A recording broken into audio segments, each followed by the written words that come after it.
kahiteina ko ang galia masita lauta anaia o e kakalahiloa lauta anaia o e kakalahiloa si o ka opa he apiko horera ai si a kotoloke pea mo e puna muitoa Kakapia aku walu mau sana alahana nimi angai api ko pata pata he pai me alaha Isa ihe e malaka o e amaha angana Isa e he ilala e o fusipala Hoki hoki mo e lo waki ma unu oi e na toli ai kona o kutaku ke to e kea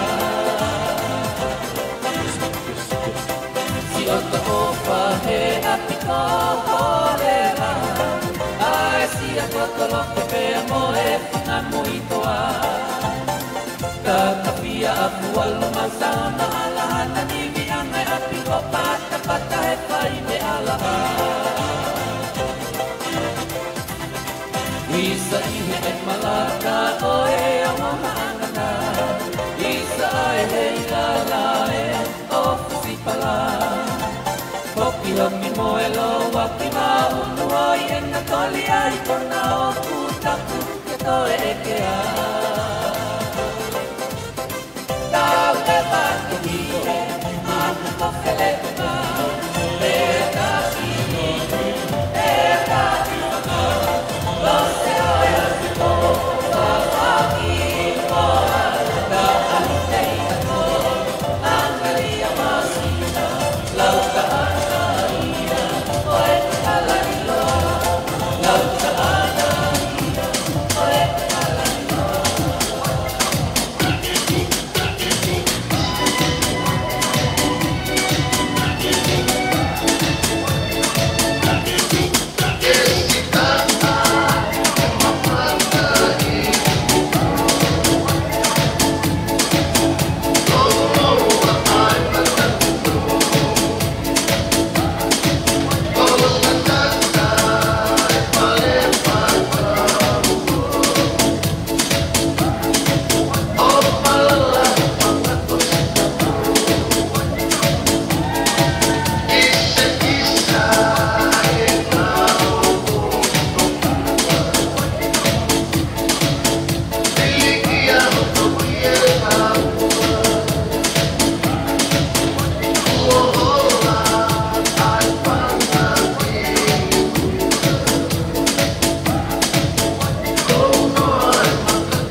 Kole to mo fa papa por malo e wa e kava ta tol be tonga de ta bu bu Matafi ai tonga he mataele o langi kai tuia ange a oto sisi fungani na e dolia pi ne apiko tuone hala tupu tonga e taulanga salote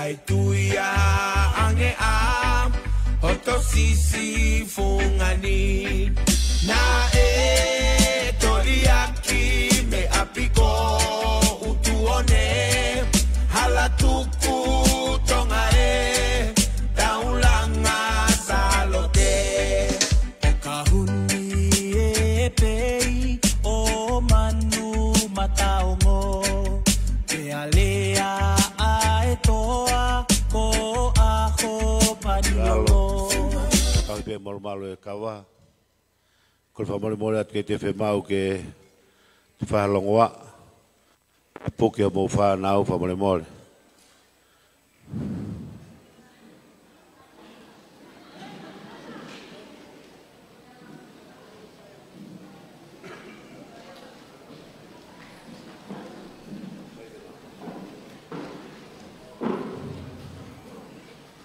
Kola te o whae hoki.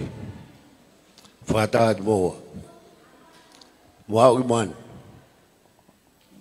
Tai mawhase o whae hoki ke nā. Punakaki me ki man.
Ke mau mea pe mo ilalo tau puke malo e fatongia coin kol fa mole at ke falo si po longa a na fa papa i pe mo e kava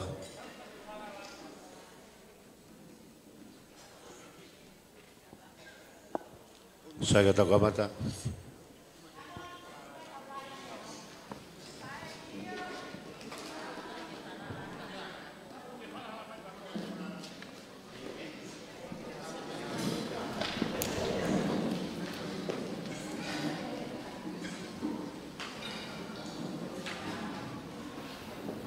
Tuan apa ngai pusia bininga.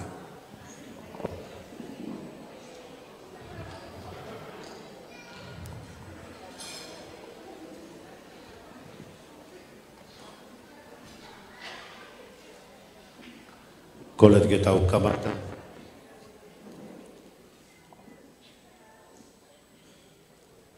Pabdake tokakawa.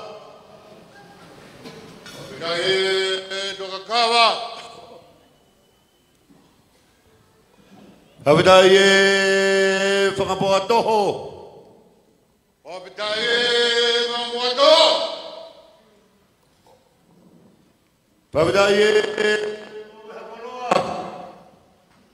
Abdaye whakapoa. Abdaye ngawe. Abdaye ngawe. Fale pa motoa.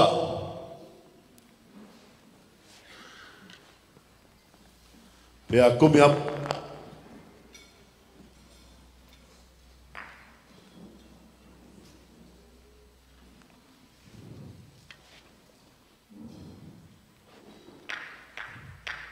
Tumba tengah gimuan.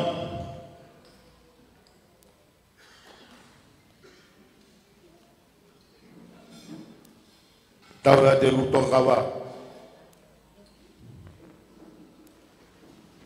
Abi ketuki.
Kabai dai tuki.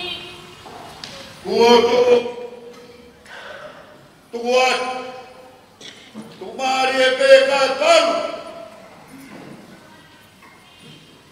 Takoki bawa. Ya uya bawai. Hai.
Padahal ia bela tatana.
hohingoa.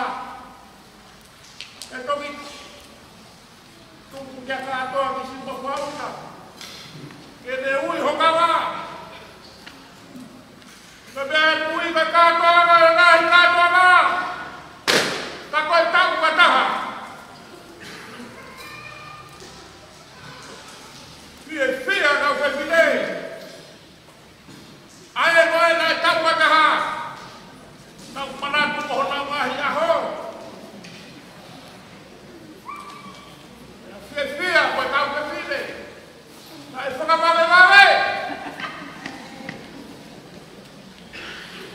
Nana lau whakapua pe aho pehe.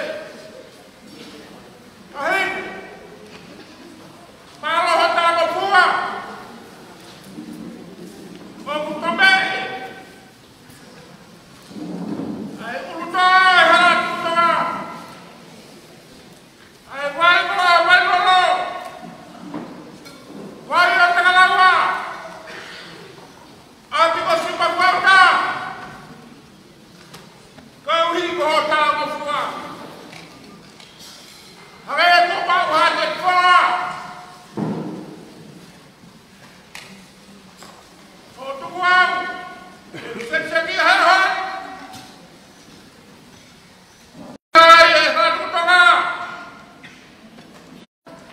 Kau whakahanga whakalaki, whakahiki, ai kalanga fua, ua whai, e he tahine koeni. Mōni me maranga, nei whai e kula i tua whā. Ne onga nei ai e ngahi, kalamua, ka hei kai te kau lau kafo, te kau lau lava, te kai honi ka a whakawhika, a whakalangu e whakahiki, whakamālola hiat. O mō mea mai, kau whakaha e honi, o no whairoa, o whanau kama kalanga fua, i hara tuku tonga, e wele me mangang kau tau atu.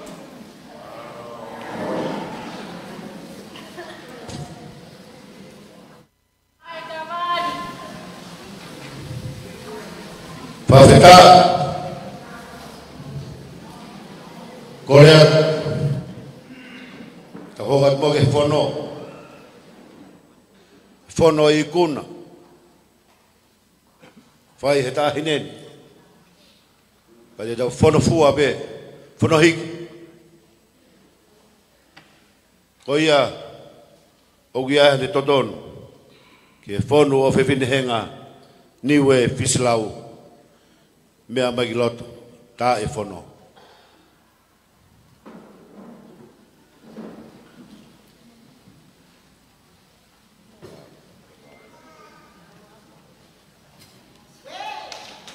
Pasal kata mai. Malo, mui kau tangat. Kau efono, kawa, ngau hakoloa. Kitu, kata patungnya. Di mana mengawe mai, pamer.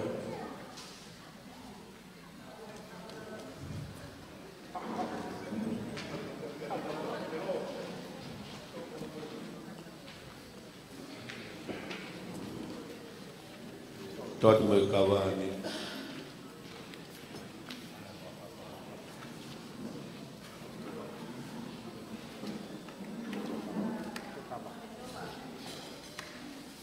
Sobat tahu di kawan mai. Oh ya pulang.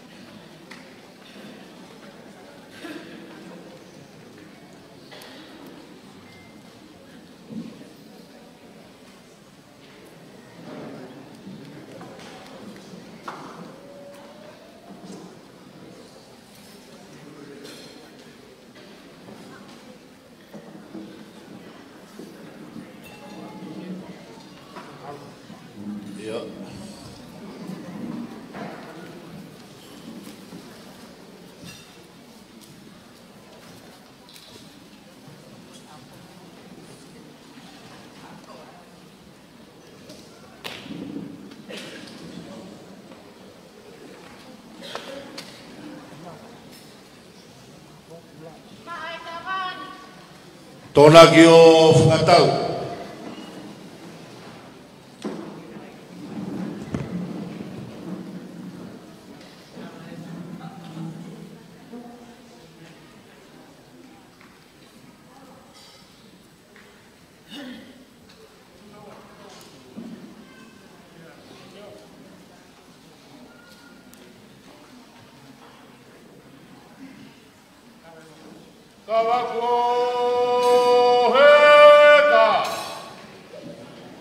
O mea ki heni ki a whiwhinehenga niwe whisilau.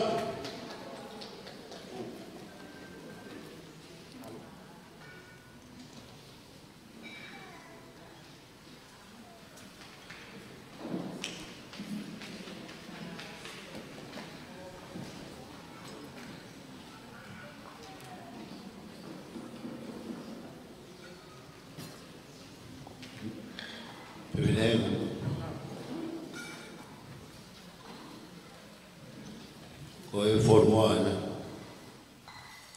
Yo nima. O ai whakata. Kawa tō me hila toa. Whare tui. Kia whiwhine. Talango fua. Mo i kuna. Mo ofa. Tene ofa e whaamili. Ofa e whanua. Ofa e siasi. Tau moi ha.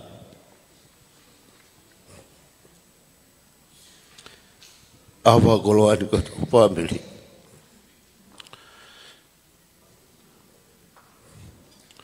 Lang ia. Foi one. Awa yo wuna. Kare wario. Nenda wa asia mai au.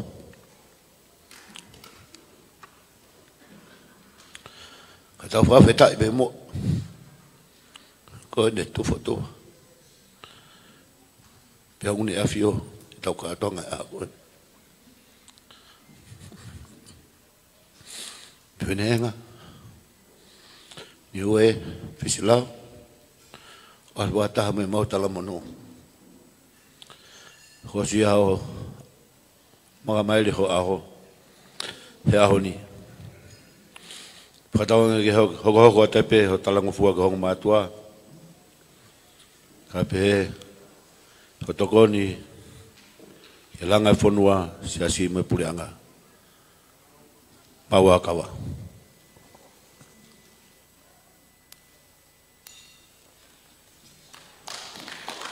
Kata ka pas-pas mai.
Kawakoheka.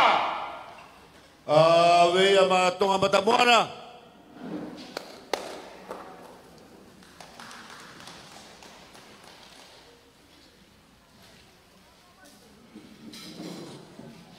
Kawakoheka. Aya mau.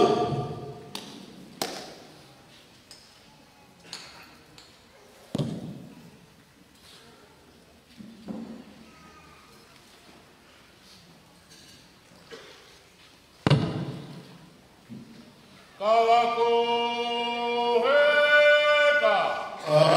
Wea matonga.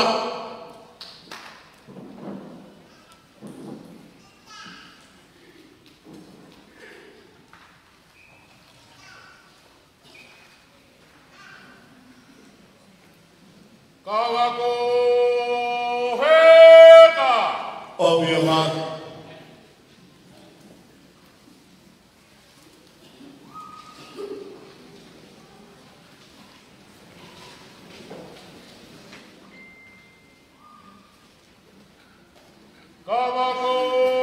Kawakoheka. Wea bakasiat.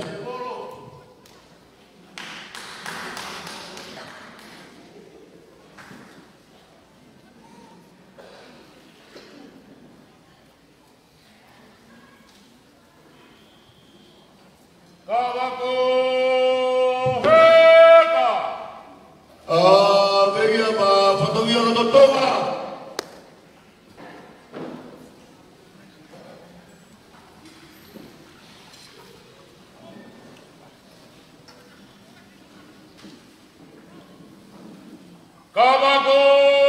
Kawakoheka. Wea pamon. Ribe di final.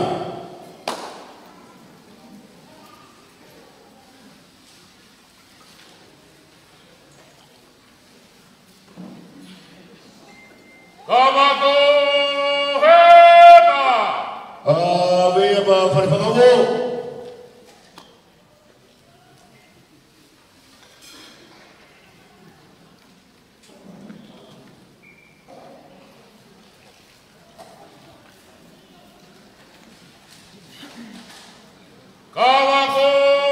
Kawakoheka. Wea puanga.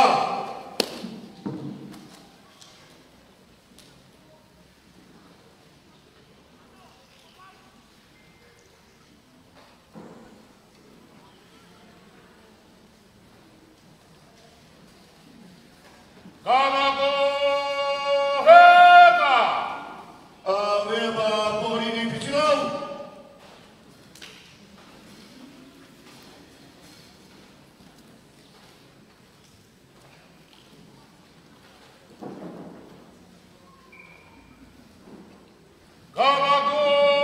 Kawakoheka. Wea asal Mateo.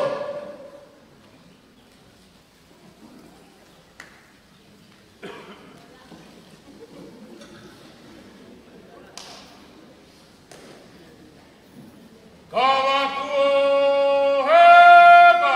Fua kagawa kawa.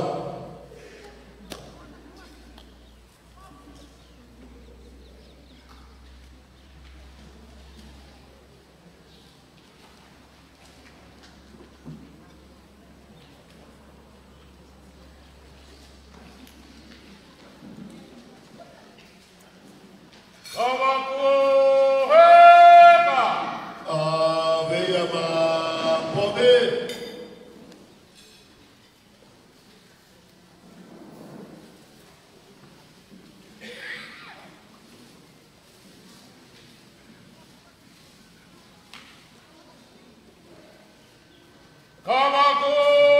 Kawakoheka. Wea makat magipe matao.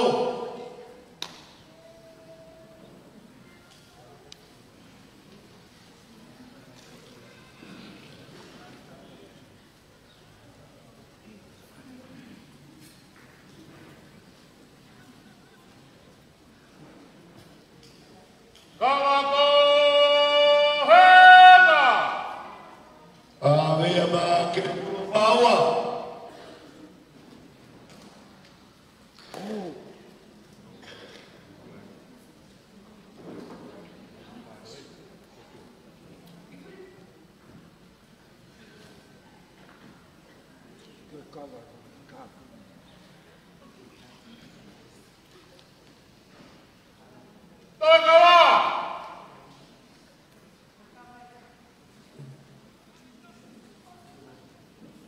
Tuhan mereka apa?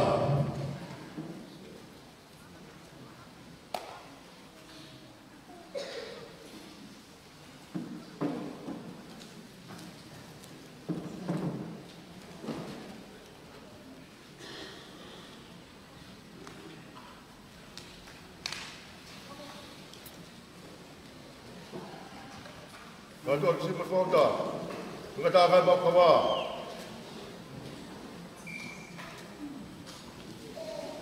kemaluan, tobatongnya pot, tobatongnya ini, orang tu yang walufi, kamai ngomalanga, pembinenga, waluat. Tau e tahavalu ko hili hoko kagato he tauni he ahon na whakanofo au ko katoa ki si mawhauta me tangata iki tau mo koe ke polo he ulakawa ate whakamalo he walofi he motokoni mai peke kai ngā kotoa, whakātou whakatongia. Hike taua, malo apito.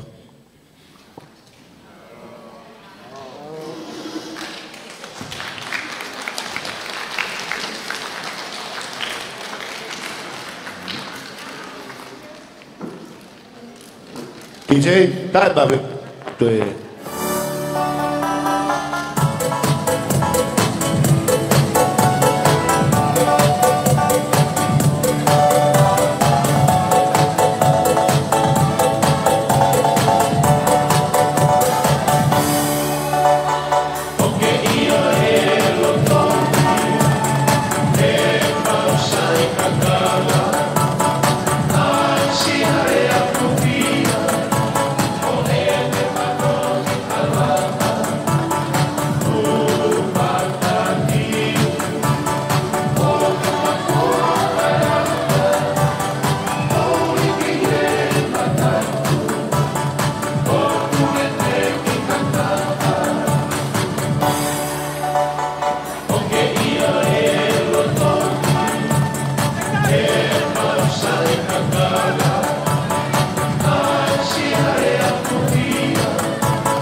whapalo lai ki motoe lava lele tau kawa. Whawhiawhia, molo tau kawa. Lava lele. Kon whamamore peko e lava pika ki whalawelawe atu peke tau po kalama o e whiawhini. O e tau taitari pene ke whanawhanawho. E mea ma mo senioro tu wika whinau. Ka ma lot whawhanua. Pea mo lot severe wailahi. Pena whakata mai pe te tau kamata lewa. E kamata kia e lotu. Whakahoko e mo senioro tu wika whinau. Whakat ke lea taritari. Whahe familia o Mariarita. E whakahoko atuia e te takmoiaki. Ka koe kowana e panke pule. Hili pe koe hoko tape ke oau e keke o e ki i whamone more. Hili pe koe hokat ke oau e ki. Hili pe koe hokat ke oau e keke. Hili pe oau e keke hokat ke taupe ki e mea tokoni. Hili pe taupe ki na e mea tokoni. E ta hokat lewa ke kai whame i te o e aho. Uro aki, rea family tamai. Whahoko ai pe mai taulunga e whahu. Taulunga anoa e whakahoko te tahine birthday. E vine henga niwe Pislau. Hili pe koe hokat ki he lea family whae. Lea family whae e whakahoko te vai hata kalaua. Hili pe lea vai hata kalaua. Hokat ai pe ke taulunga e family mi Namori. Hili e taulunga me family Namori. Hoko tabe ke taulunga family o Mariarita me vei tongo. Hili pe taulunga me vei tongo. Hoko te tongai family te. Ke ngai loto whare whakawhae tangata. O e tahine aho pepine henga ni ue Pislau. Pea toki whakahoko lewa le whakamalo. Whakahoko te family tamai. Family o Paia Pislau. Ya to fa ta tu ta bak fa si fa ha ka tu pa te le kwasi manu ko ke te fa lo ko le pe ke ti sei fa pone mo le pe ke ta ba ta ki fas a pe ni ta fia ko kawalang e ta ka tanga ko ni tali lotu alo mali ne ngo be ko fe uli na tula pia ni mo tala fa e manatu o kei alo fa me pe tau eiki tau aho ko ko pe ke DJ fa bol pe mo ke tata ba ki foi pas ta tari ke ho eiki me mai malo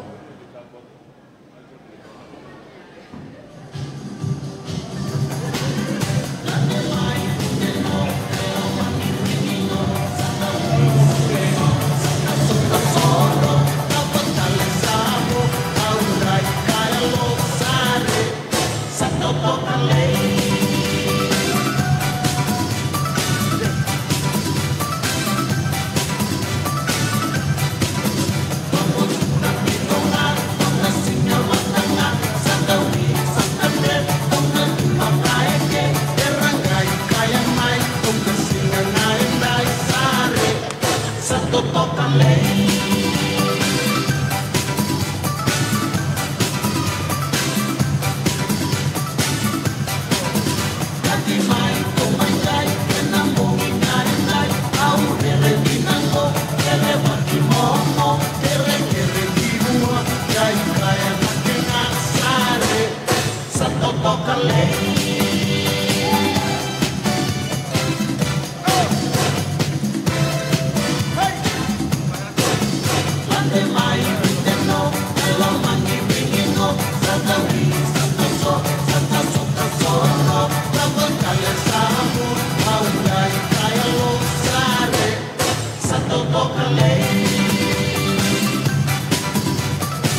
Kone gue whainga maari kone ke tau kamata. Kone ke u whakatapa moe a whia tau tahai o tuaha talorotonga. O tua koe tamai, alo pia moe lau maari maanioni. Whatap ke he kelikela hata kalaua. Whatapa ke he whale tui hanai. Tawasi golot whapanua. Patabat ke he palemia marolo. Lot sevele wailah. Patabat ke fahu. Tani ko risina. Finau. Patabat ke Mosenilo Domingo Finau. Mahava alunga tonga. Kama kau tahini tapou. Patamawahan ke Fivinahenga niwe Fisilau. Ung ne fatatahay me kitau tolu. He fiaf koin. Tuge tala mo kapu mo ngai fakatapu. Oe fonua mo lotu. Kata mo motuani ki fakatalo ama tau aho. Hilipeng fahoha.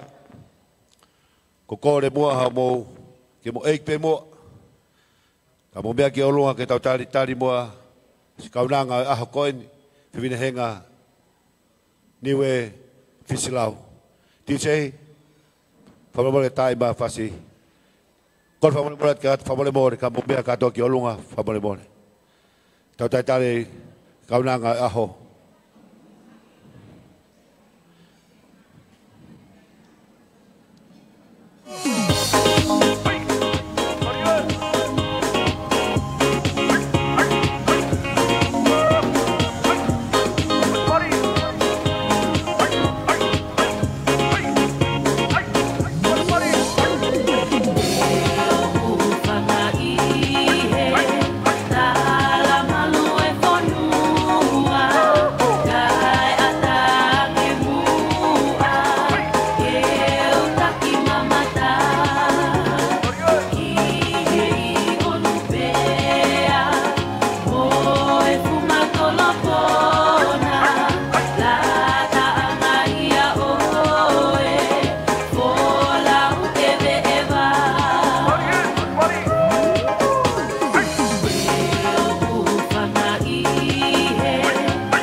Malo. Kore pe mua whainga maari e koe ni. E kore ke vikaseni ale. Mo seni alo Ludovico Finau. E ne whamole more ke whai mua tau lotu kamata. Hiri pe koe hokata e pe ke taurea taitali. Whahokata he whamiri whae. E tatafu moe aki. Mo seni alo Ludovico Finau.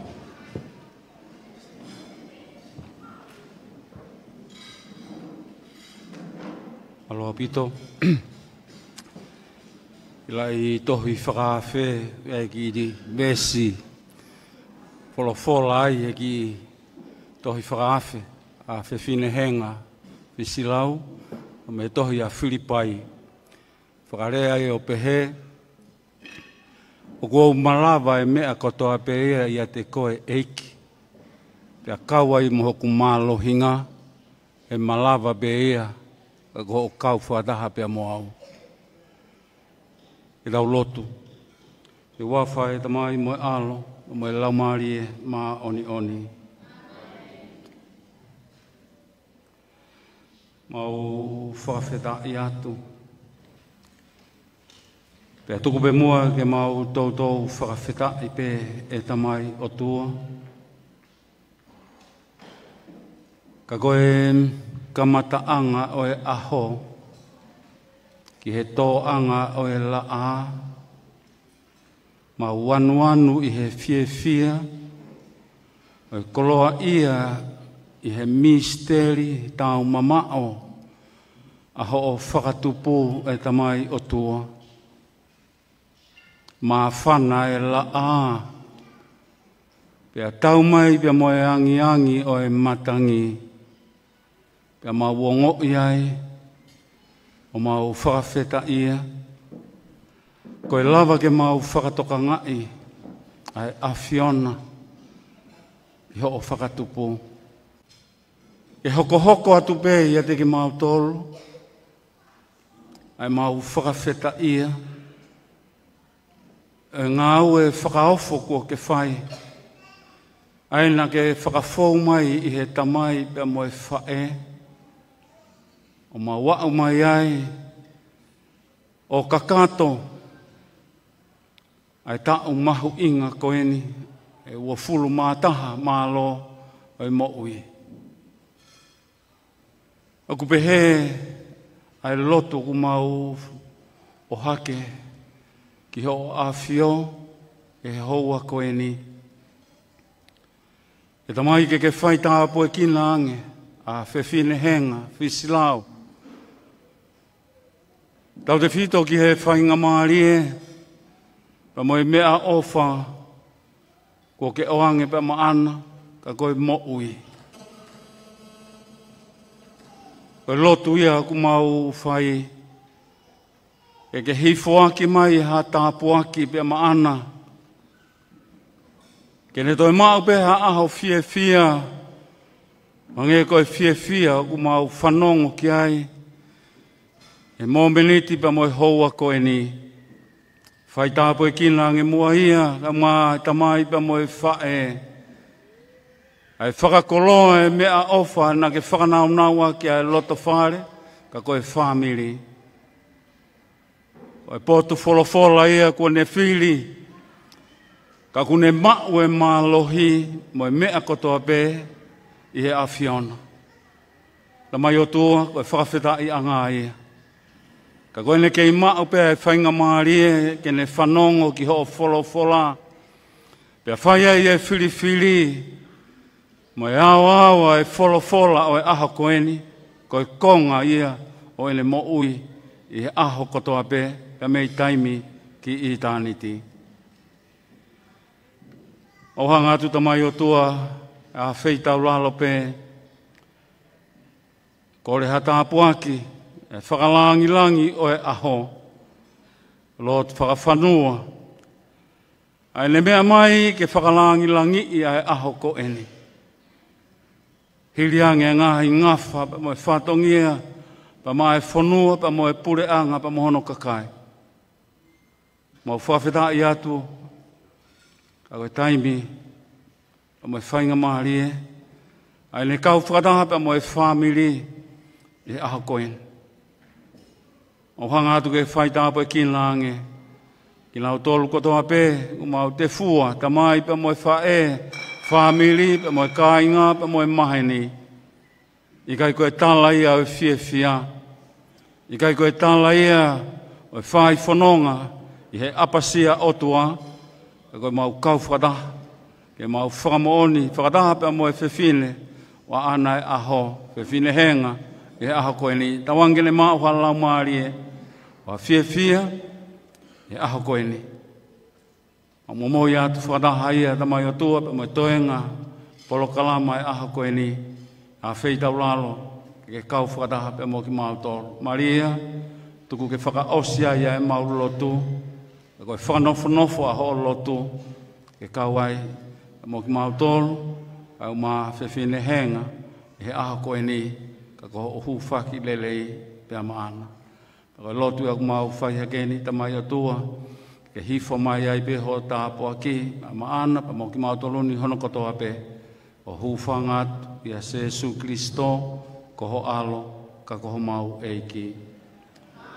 E wawhai tamai pa moe alo, o mai lamali ma oni oni.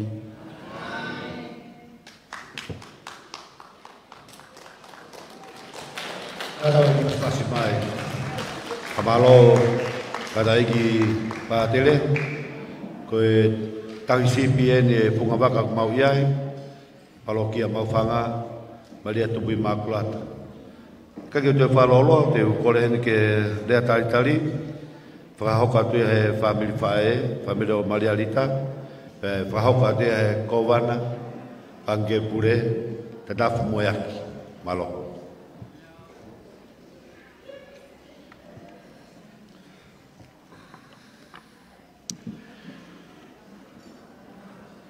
Tamasi fatafehi lolo mana ia whakawhanua. Ko e mea mai e tāhine o e aho. O whai e manatu hange ko e lau a hiwa. Wakatau mai e mo aho pan lolo. Tau rik. Pea moe siare moto.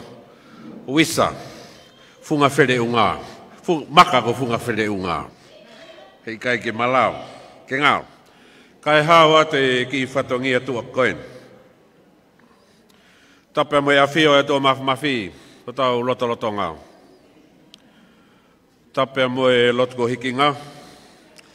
Ka maa e tangata iki vika seni ale. Mo se niolo luto viko finau. Pure ako, patere Kuasman, patere Valsiua, patere Isirinu. Ka maa e kautahine tapo ou, Sista Cecilia. Sista Aganes, tau kau whakataha hao whanga koen. Kia e tapmakehe, pēr moe maafana. Ka pau pehe mo tua koeni, ua noa hao whanga. Mea tonu hen, mau tofia. Eki no pere whawhanua. Hange ko e lotu tau whanongoa. Neongo e where mo whafo, hono ngahi whatongia. Fataki e sea e wharea rea. Ka kune kei mau taim, ke whakakoloa, ai ki tahine tua, o e aho koen. Tapki a Lord Sever, eik pare mia malolo tau whanua, ka koe whamiri ton. O Fineheng. Mo mea i pēa Lord Sever. Neongo e ngahi paremia malolo, koe paremia e nok lau, na e whaihono whatuwhanua, koe whinongalo o hau. Tapo atu ki he pure whakawahe, alo taisi takau. Pea kore ke whakatapu atu, ke kāinga mo whangamokopuna, whanau mo whangamokopuna, tui hangana. Pea me he makawhere unga, ka maa puatok, kienga, pea mo kalae uhiua. Tapmake he hen, ki he ki tahine, o kune whakatatahai ki tau tolu he aho ni. Tahine ko Finehenga, i uvea mo ni we, Fisilau. Tapmake he atu, ki he eki maama o Finehenga, tahine ko Porini, katak whamaremore, taini ko eleveni whinau. Kai maa Porini, peheke Asela, pe mo ngahi fofongai whae ko toa pe, o tau kau whakataha he aho koen. Pea talangata i tua, o whai ki tua atu, hao atu pe i a Powang. Kai maa ka atoa ki sima whauta. Te ria na iaharea, e mahe hei, pe sia te tala lakulaku. He koe aho pe nia, o e ware ia tama. Powanga ko lava whare lotu, tu oua ne afi, mo e haon. Pea whakakakato, pea mohono kawa. Pea kua mea tonu hene a whakawhanua. Ok mahino ia koe aho eni koe aho lahi. Koe aho peo e ikala lahi. Pea kua ngō i he motuani, aine si i. Pea nge mai, na kei hene a kula i toafu. Ke whakakakato. Whatongia e whae a Finehenga. Ka he kake tuko e whaka. kai whai haka kau. He kumooni e lea e whare tau kei. He ke hena, atonga lahi na e fie whola ua, kai kite noa ai, ani ue mo uvea. Ko e kutu ia ke taritari maa whana, ai wheitu una, e ki no pere whawhanua. Ko no lau koe ngahi sea e whare area. Sea le rei, sea whakaofu ofu, mō ngingila. Kau kai ke ha sea i maa mani, e sea uka mea. Ko sea ia whare area tō ngā. Pea tau whakamoni ko tō peki ai. Pea mo e whakawheta. Pea kuongo. Neongo ko e taritari kakato kau whakawhe. Kau ki ai ofa. Ki e fofonga i whae a whinehinga. He tau mai ani si ase te mea ma. Ko e tupu pe, ko e ki family masiva. Ia ko rio. Pea moeanga e ne whenga ta e whiu na e whai. Ka neo ngoia koe ke whai hatua tamaki. Heo ki aha taha. Mi he kau waiha ano e masiva. Hala. Hei kai ke toa ha pai. Pea koe aho pe ni e whakawheta. Ki he whamiri o paea. Pea morita fisilau. Ua te taitari mawhana ki he Lord Severe. Kau maa e kau tangata e ki pātere. Kau tahine tāpo ou. Kai ki hawa tu pe ai taritari. Koe whakafua pen. Koe ikuna koe ni e whinehenga hono tau ataha. Koe whakailonga ia e ola lelei. Ai whakataha. Ai whamiri e ua o taha pe. Ai whamiri fisilau mo e mateo. Koe taha ia a mui toa pea mo maufang. Koe taha ia a haapai mo maufang. Fie lau, he koe pe mo tofi ai e no pere. Koe fis lau, tau mani te uto e talarea, koe tori mo fis. Koe amanaki rere ia ki he whamiri mateo. Pea tau fonu he amanaki rere. Koe whae a whinehenga, koe tupu tonu ia he whamiri koe o Lord Severe. Koe kau business. Pa koe ne tu koe ke kahau, tau amanaki pe tau maha uha. Koe uataha koe ni a whinehenga. Koe lau e motu atua koe, ke hoko atu pe, he ves folofola. Whakamau ki ai mo ui, ai ki o whewhine koe, e malawa pe. Ka koe ki foi mamai a ki whamiri fislau, pe mo e mateo. Pea kapau e fie mau, ke whakailonga e aho koe ni. Pea ko kore atu, ke ua tau atangi tau. Kai awe pe ki taha. Seuke, ko tau ho tau langi. Pea ku fie mau pe ke tau fie fia. Mo lau monu ia he kātonga koe ni, ke whakamahu inga iai. Ai maka mairi ki o whewhine koe, he ne au sia, hono tau ataha.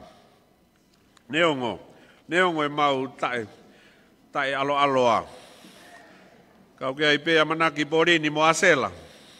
Ke mo oni si o mo misi. Kia whinehenga. Ke hoko ko haki mama ke whamiri.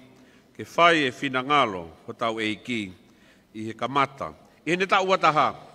Pe ote ke toi motu ako he tau ataha whinehenga. Ua taha pe koe. Kai eiki pe no pere whawhanua. Kai hawa te kui whai mau. Whinehenga koe māma. Te ke whetaulaki, moha sola i he pō, pe e mate ne māma o ikai toi ulo. Te ke tuu, pe a tuku ke tutu e ne māma me heo māma. Pe a whaaki ha matangi ki mui ai, o ne lului ana mori. Pe a ihe tolona ai matangi, ko mate ho māma whinehenga. Pea to e foki mai ai sola, o ku kei ulo le lei pe a ene māma, o ne wahe mai e ulo mahu ingani, ke to e tutu ho māma. Whinehenga koe māma. Kou lewe e ku malanga, kau tatau atu, ka kou kore atu. Ke tau ki whakaosea ki pehange koe whakahahanu koe alute. Nā ku alufonu, pea ko e ku foki mai kua umaha.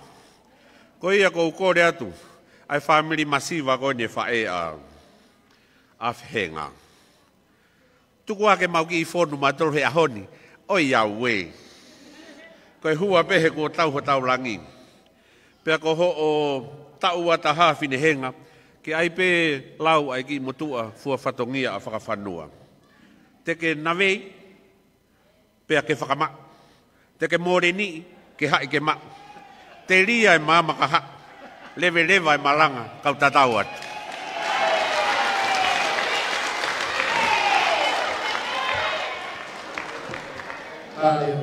Mare. Papalohen ka tatakumeaki. Lea maari, lea mawhana whakau matang tolu. Ko tatapupu pe ngumea e tokolahi. O kulahi ene kui. O Rafael Sakaria. E kukui Mikael Sakaria. Kone whenga maari e koni ke DJ. Tae mai vipaspe mua taha. Ka whatata muan. Hoko e tau wau kehki whamone more. Maari.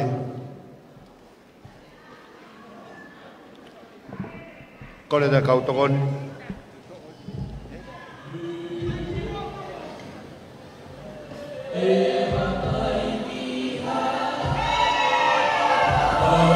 Ita ni koe. Ata.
Whamalo atu e kautahine.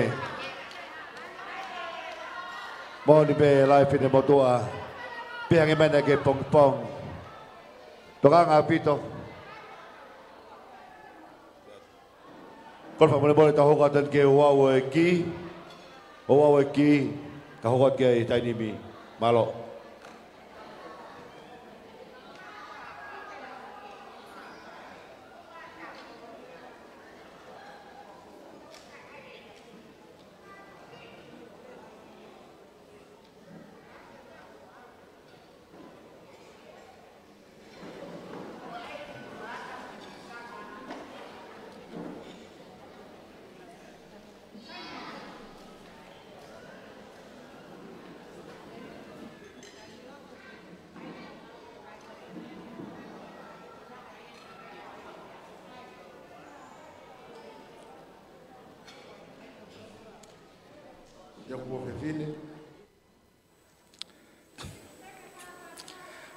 Malo e talangofua.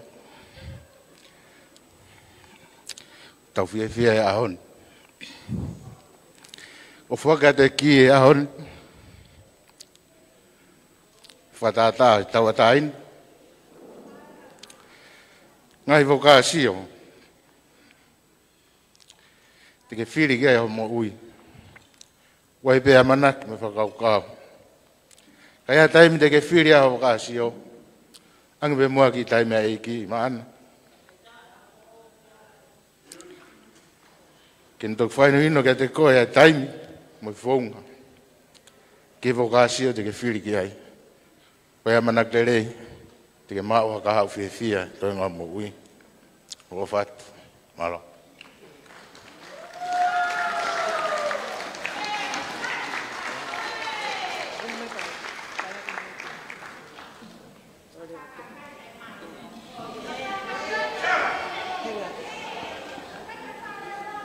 Fefinehenga niwe fislau. Tama koe na hawhae. Whae koe na o tama. Oku ihoku ni ma. Ai tohi tapu. Koe ka pasa ia. Ke ne hulu hulu ho hala whanonga. Oku ihoku ni ma. Ai tuinga lose o Maria. Ke oua. Pe oua e mamao. Mea te koe. Me ho ni ma. Tui. Pea ke whalala. Pa ke mao e amanaki lelei. E ola lelei ai ho kahau. O ko ofat ka koe.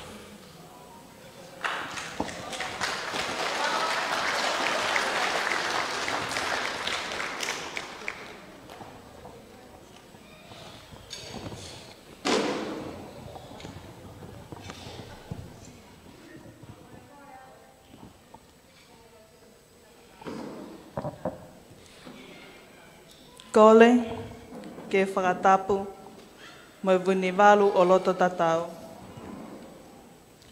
Ok ne awhio i ho tau loto lotonga. Koe tau kane pili o loto i tāniti. Tapu, mai whale o tui haanai, ka koe sea whale alea o tonga, Lord whakawhanua. Tapu, mai pale e mia mālolo, Lord, se vele i wailahi. Tapu, mai kele o haatakala ua. Tapu atu, ki hoku e ki mama, e livini whinau. Tapu, pea momo se niolo lutoviko whinau, mo haa whakaolunga o tonga. Tapu atu, vai haa takala ua, mo e whale a matapule. Tapu, mo ha sola mo e wulangi, o tau a lolo, he lolo sir, so where kakala, mo e pikopo pa te resio whinau.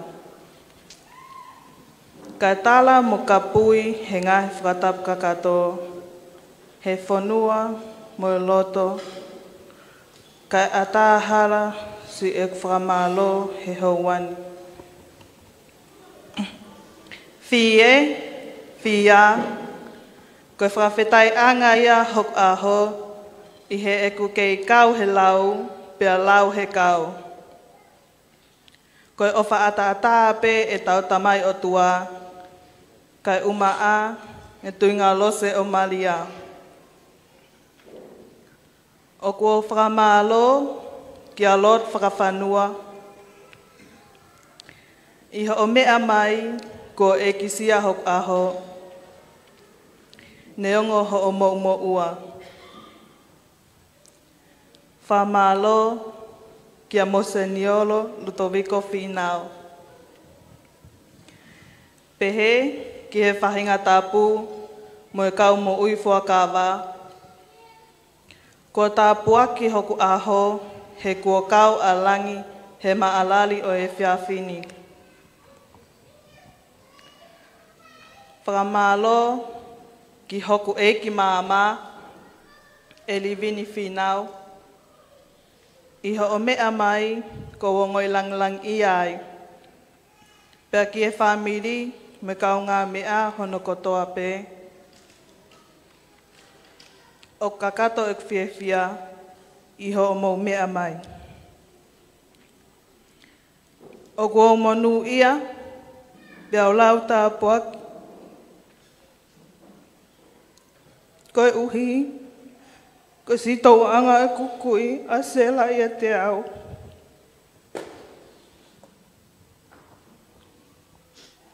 Neongo ne uhinga e tanofo, ke whai ho pui. Ka ke tosi ai ke whewhe, he whaka o tua pe. Wha e, koe na ho o tama. Grandma, I own you a lot. Whe Maria, we did it. O taku e lea o pehe, ke hiri whake uipi ki he tua o e wale. I he ahoni, o kua whakamooni, e i he kauhala o e whewhine lelei.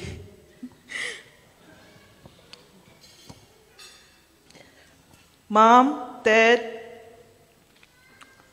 o kua whamalo whawatu, si ono tauhi, mo whakaleke si au, o wa o si ai, hoku makama i le ta ua taha.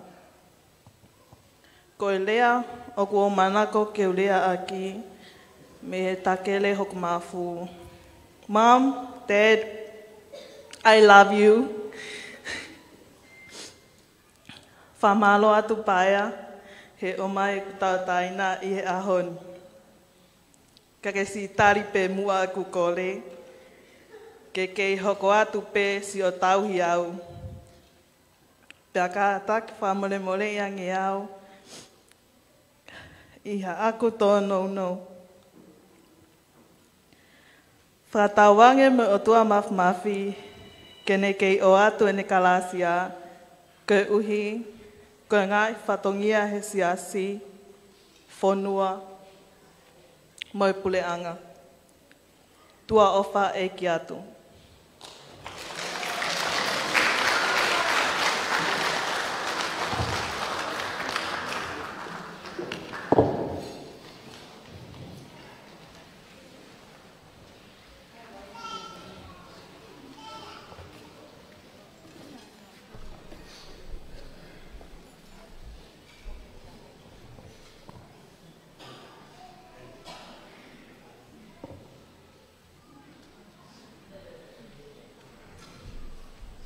Ko le mole tau hoko tai peke he ua ue keke. Ko le peke vinenga fa le mole ke te mea mai peke ta whakagato ai keke. Ha. Ko le ngia tahe ka whae huki ke tutu e keke.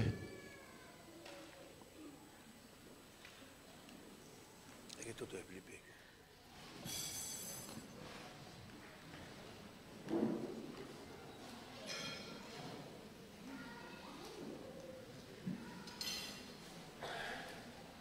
Whahea te kotolo, hili pēna puhe e whiwhine henga e keke, pa whamare mōre. Whai leo solo ko te teu solo ko he koni wharenisi, testesi ia hi whareni ahon. Ko selu whimi a tā roto langi. Make a wish. Pas kato.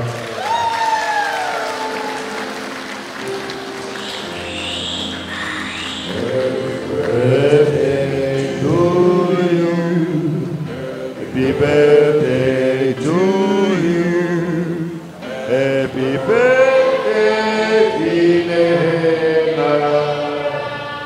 Happy birthday to you. Long life to you. Happy long life to you. Happy long life, dear Inena.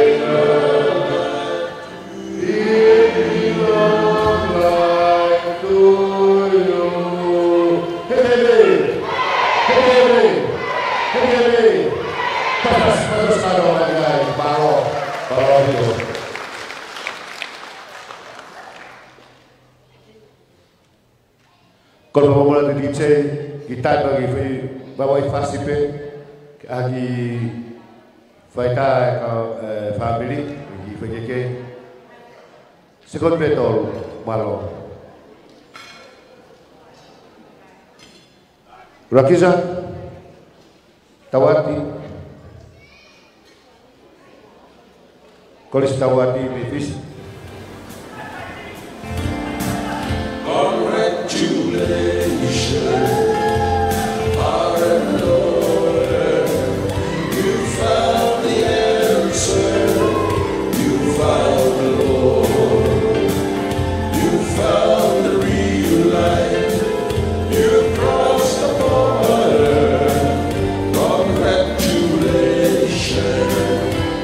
our Lord.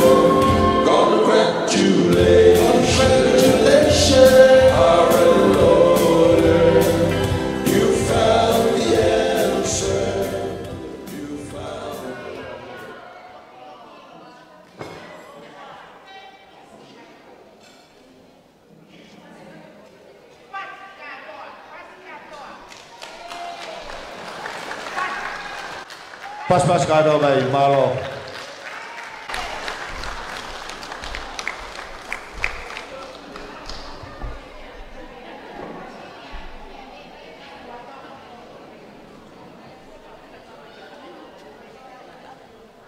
Kalau boleh deh Hawani, pagkakato ato fatongia si ngafae, betau hokatin gel keke.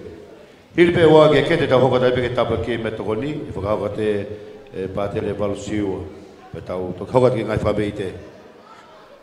Kag te falolo, te korhen ke tota fatongia keke malo.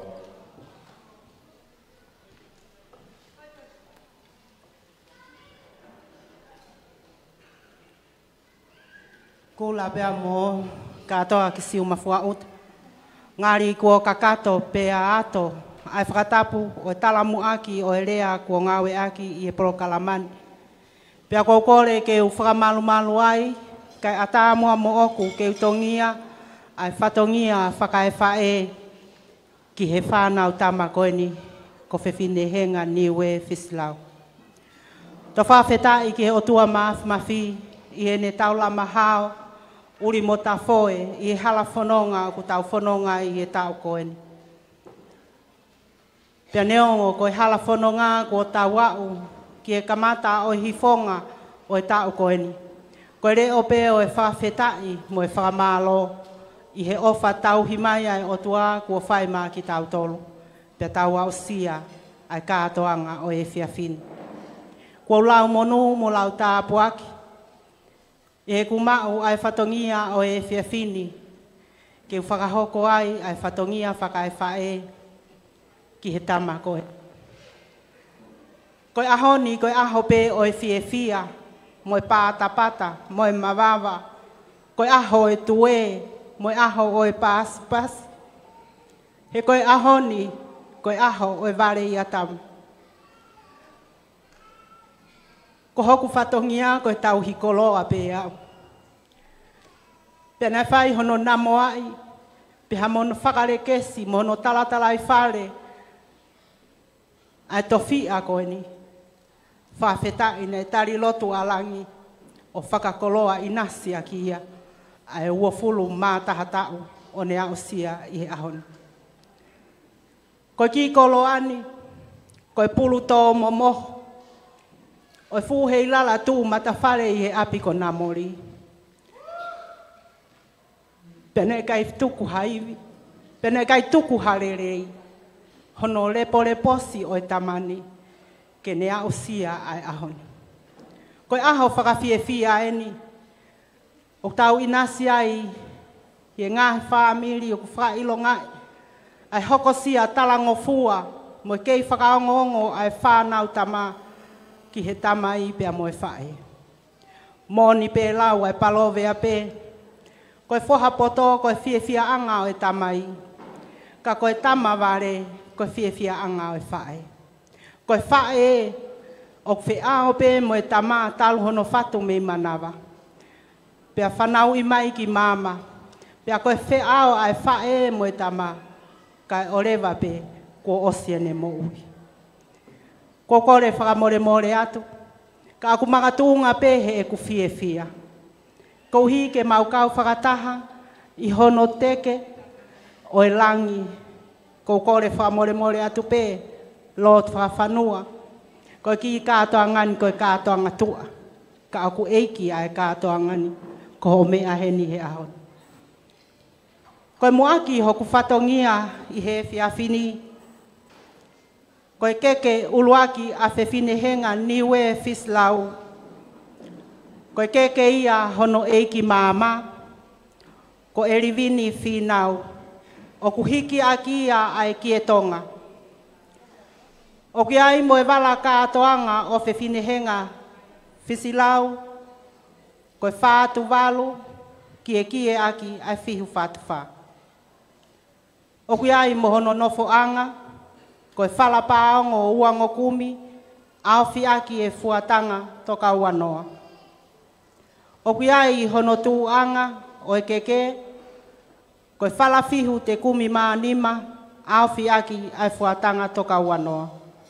Koe ufi o te pile o keke koe kie tonga whatua malele.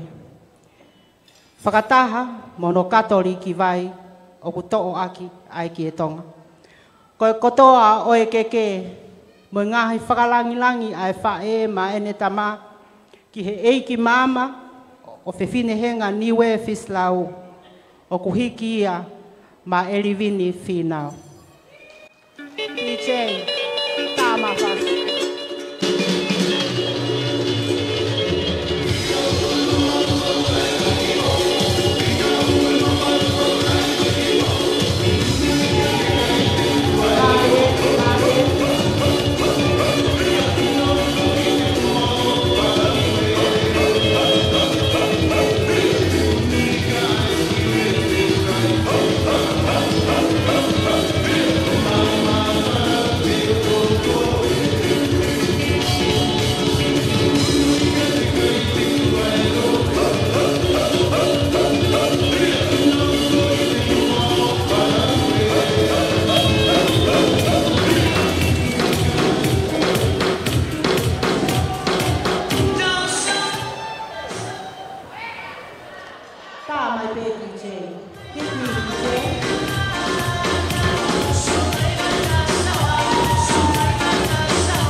Koe keke ia alo te whakawhanua.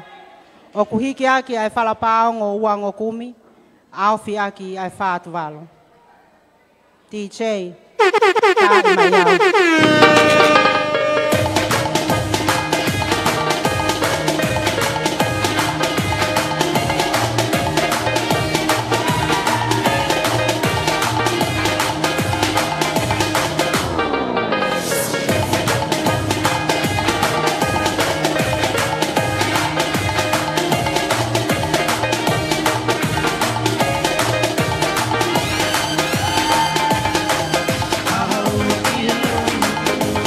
tāri mai au.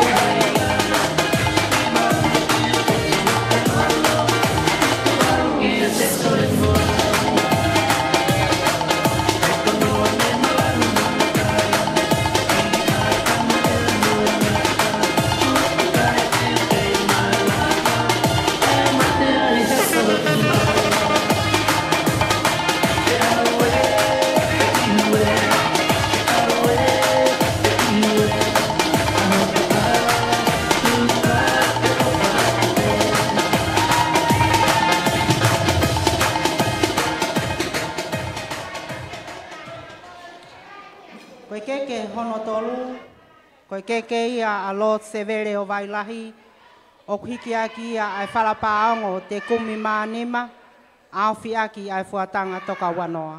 Tā mai whasi, DJ.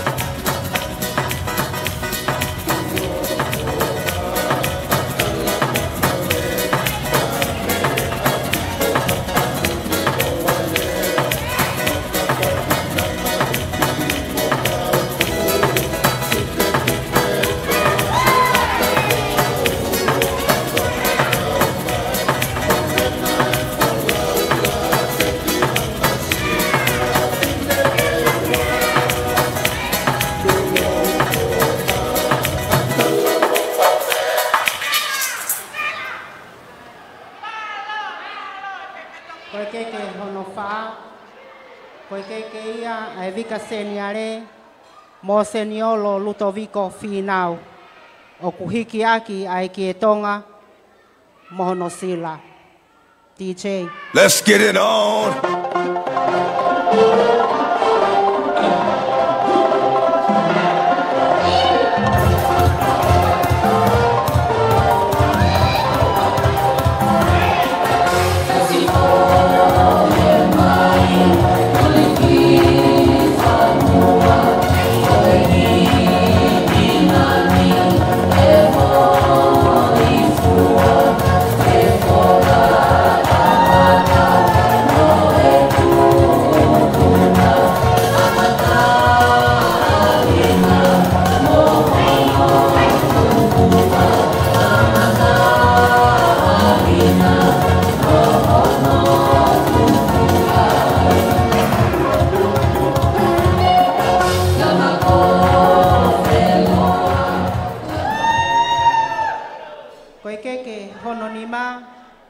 Koe keke ia a pātere e kuasi manu, o kuhiki akia ai ki e tonga pia mohono sila.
A koe pea moa. Ki moa ke whakaosi o whatongia, o atua e tala monu, o pua ki ofa ki a te koe whewhinehenga, Fislau. Hatapape o whanonga anga, te mau kei tu upe koe whangawhae, ke pou, ke whae hono talatala i whare o koe, ke kei hoko ai pe ko hakaunang. E toka mai ai hoi fua ai o tua ki a te koe.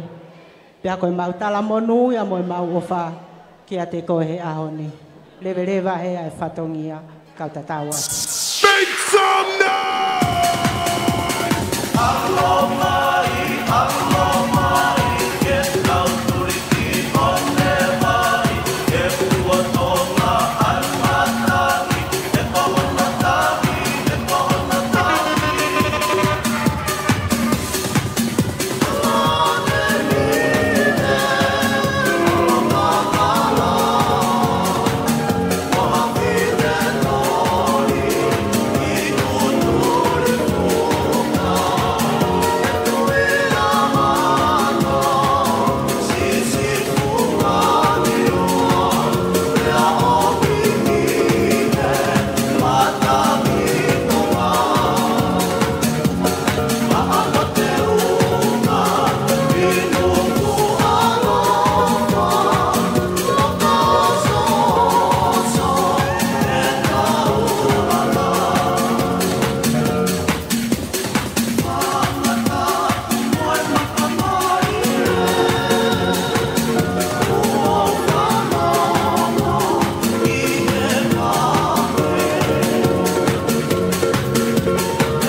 Patongia lo totonga, la valere tau patongia ke keke, te ke hongo matua. Kole fa mole mole atu. Penga bale koni te taho kat ke lotu tau aki te mea tokoni. Tahu kufrafe hena patele siwa, valu siwa. Ang lei mua kane mea mai tau aki tau mea tokoni.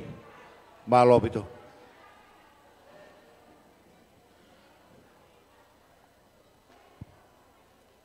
Tau lotu, i wawha e tamai mo alo mo lau mari e maonion. Mai maf mo tae ngata e awhiona. O hanga ke o korea ho tāpaki. Tāpakina moa e mea tokoni ki tuko mau haa o ngā. Tāpakina e tā hine o e aho. Mea tokoni o mana ke mau e hoa ko e niga mau e ha mau iwi ngā hi whatongia. Hana ki mai e toi ngā aho koe. Kore katoa ngā i tāpua kini, whāpa i o alo, mau whamau i ka Jesu Christo ko mau e ki. Ua whai tamai mo alo, na lau mare mani ana. Walau batene walau siwa, ata tadi me beatoni, ko stapa ke patele ke mau. Ko let ka kina tolu ku ngak pe pafei, na to kia me kai na te pile. Kamata pe mo te pile mo e te au. Que mobi ate que te pile algo te pile tu be patongia fifi como estamos te pile pe que ta faki kiko atabe botol que mobi que mo tua favore mole fa tapu o babo bia mo beto ko di pa fe pe favore mole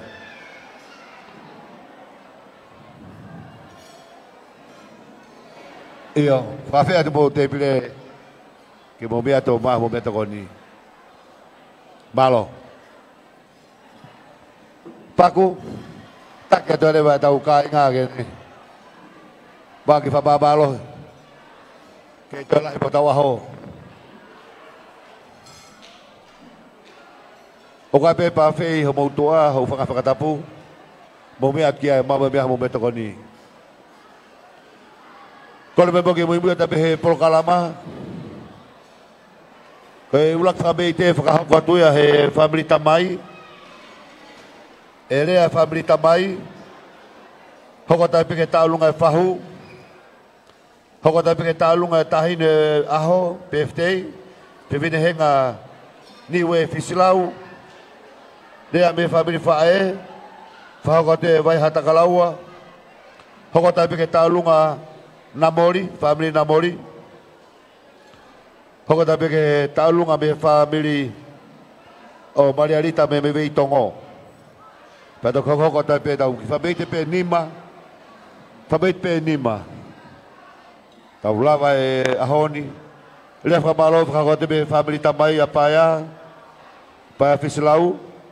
Pero kolega patele ruto ekuasi manu. Que ne family mo ke tu fai lo tutuku makitau tolu.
Whakano giri chei.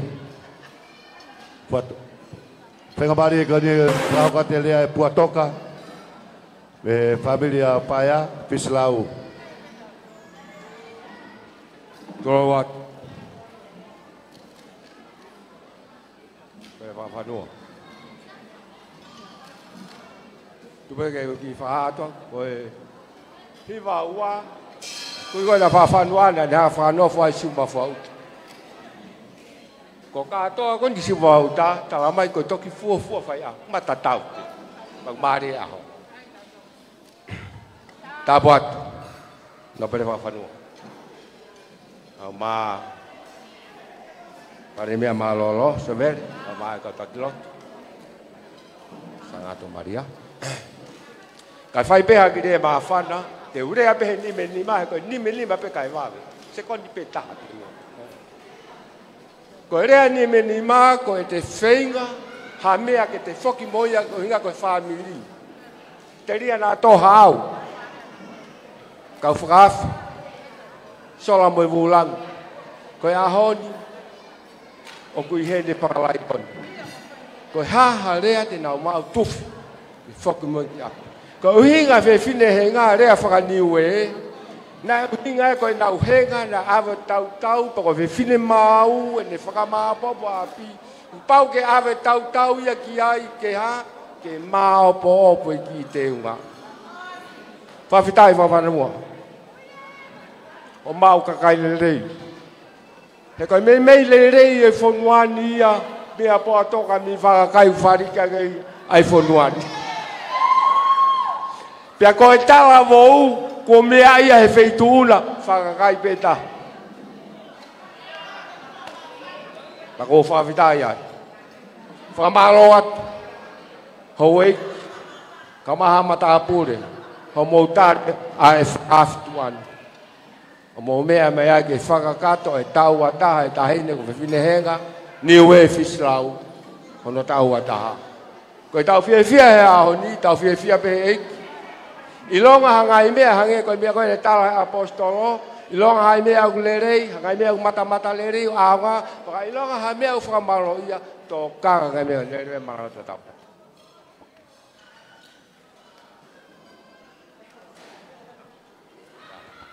Whamalo pe te Puatonga rea mawhana, rea maari funga whire unga aia.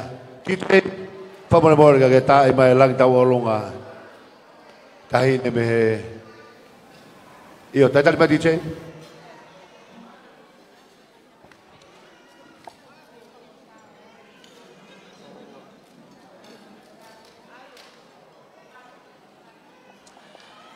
Tap ke awhia o tua tau loto ngā.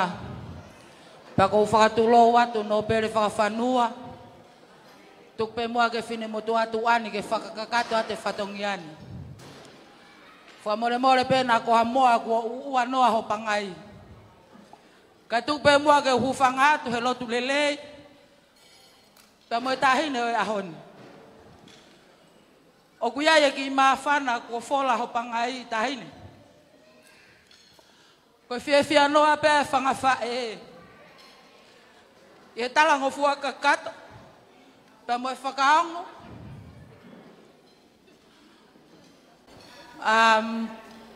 Whamore atu koe ki fola ko koloa ko whakaka fola i loto. Whamore koe fia pe ai whangamehi ki tanga ai tahine o kuhinga e ahoni.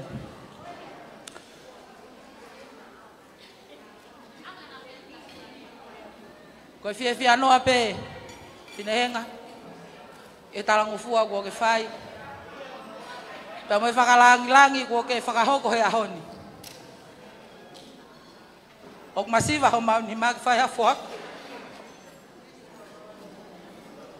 Ka koe mau ofa. Rio a kakato atu. Pa mai tuonga ane koe. Koe tamai ke te koe. E he tauhi. Ko ne whai maau. I he tau e ne uongo full mata. Hoko si hai ahoni.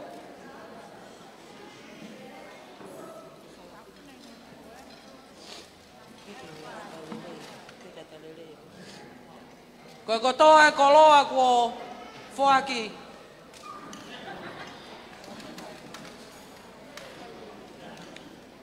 Koe whala paongo ua noa. Au whiake lau nima. Whakamolua kia whiu whatwha. Pia mohono kato te u. O kuluwa ka kato atu ia. Ai ofa e whahu. Kau maa toenga e family. Whangatua wha whine ho tamahi. O whaki kotoa hia. Pia maa e wha e le. Tua whatu.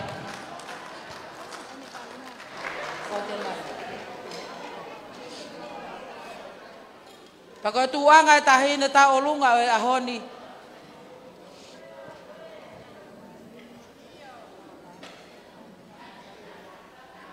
Ko fala hina te kumanima. Fala paongo te kumanima. Au fi aki e toka uanoa. Pako hono te ki senit si pe tahine. Kako homa uosi o singa maari e ia. Ko panga tolu afi. Ko le atu pe ke fa e le. Fra mole mole. Homa vai. Tukange homa ulere mi hapai. Kako homa uloto kotoa.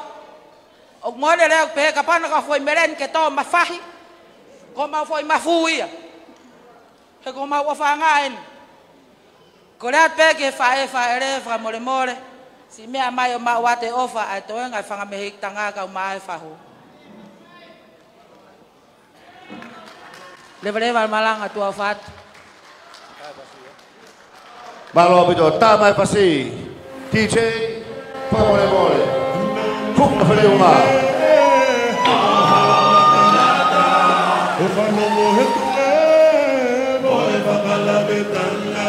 E ai manu launa, hoku tori he kakala.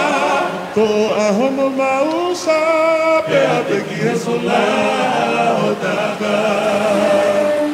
No fope i he, tamata.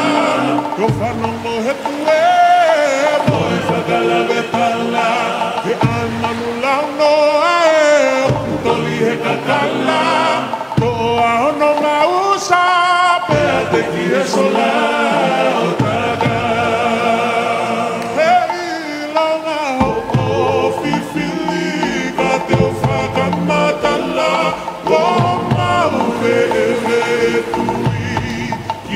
Bota tala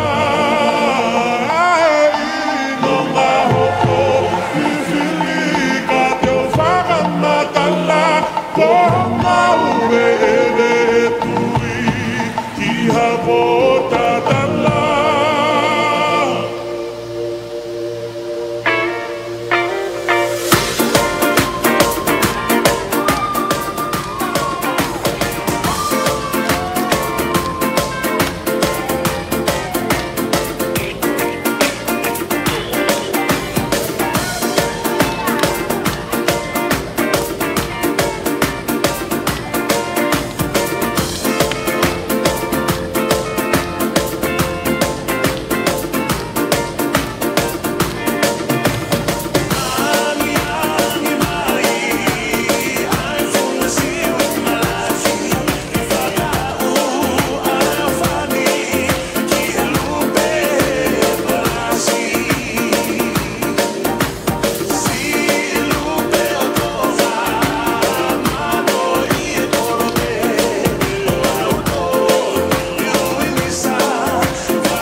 Mari. Punga fere ungai. Bay one. Hapai masan. Pola mai lala. Lima fere hanga. Tepin hap. Kage sola ya. Idong ai.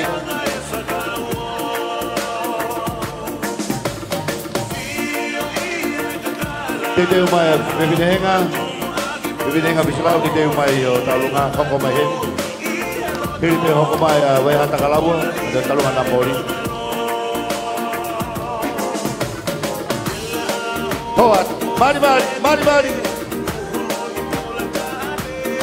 Hafedai.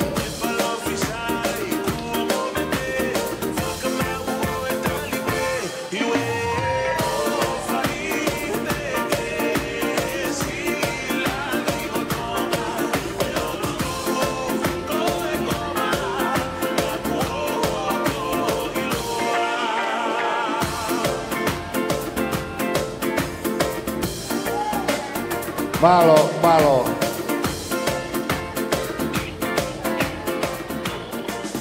Malo, teteu puno. Papalo lahir ke family opaya, kama family fahu. Labre to fatongia ahoni. Hange go tala ka mata pule. Tau e koloa kitu apa tah ke malu. Tau gono alunga. Kolat ke family Marialita. Tau te koloa kitua.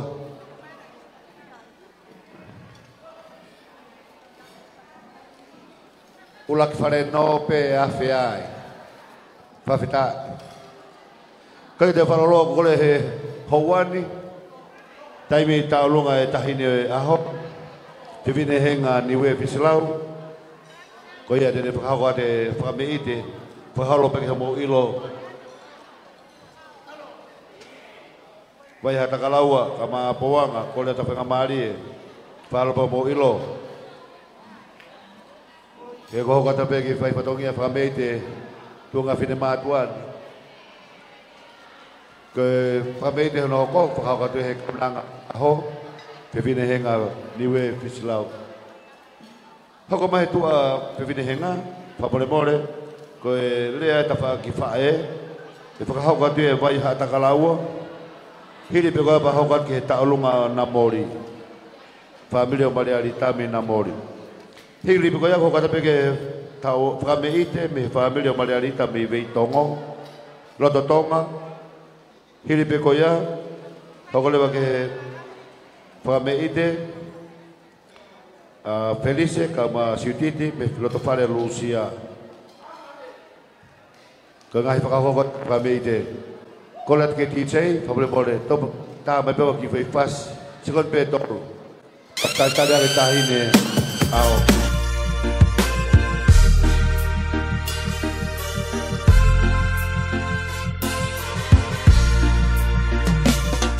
Aho oi te fia moe hiki mababa.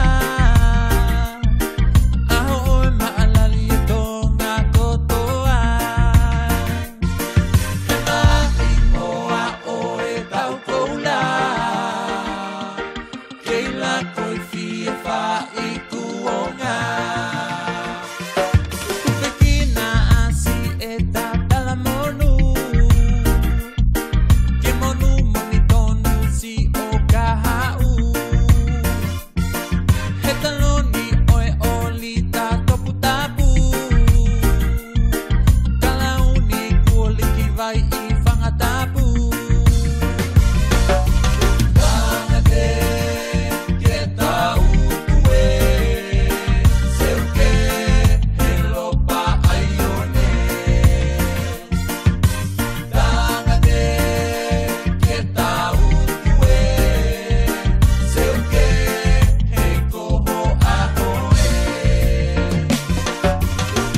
Kakare adu ke tau whamei te hoko, whiwinehenga niwe fisilau, hili pe koia hokat ke tau lea me whahai whae, whahokat e vai hata kalaua, hokat abe ke tau lunga me Namori, hili pe koia hokat me whamei te pe me loto tonga.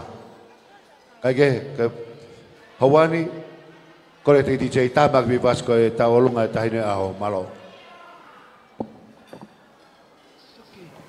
DJ tamak vivas. Soke, it's okay, yo.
Mari.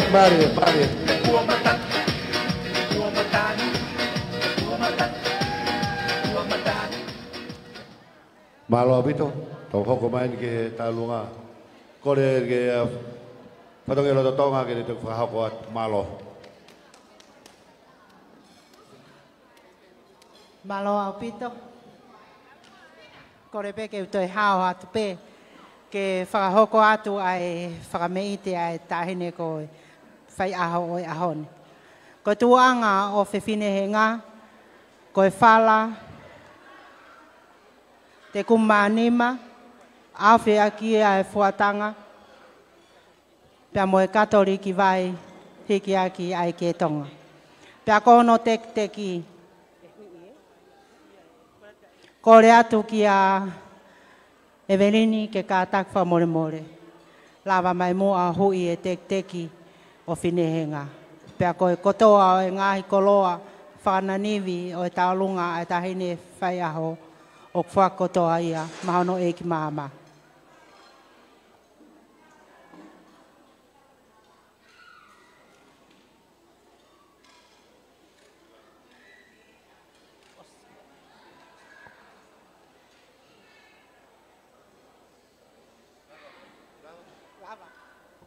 Tapi fácil.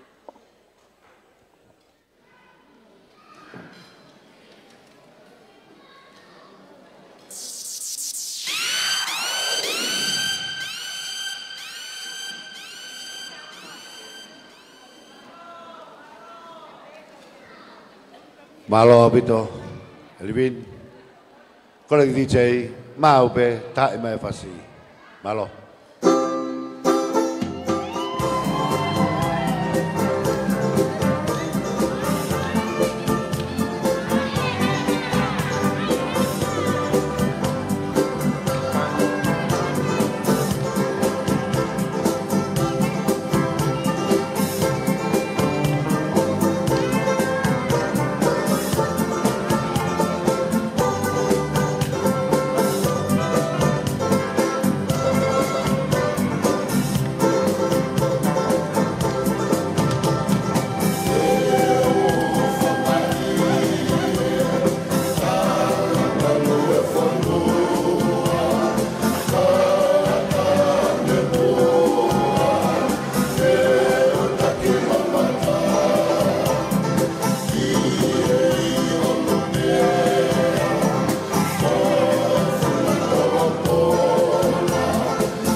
Mari. Toan. Pula.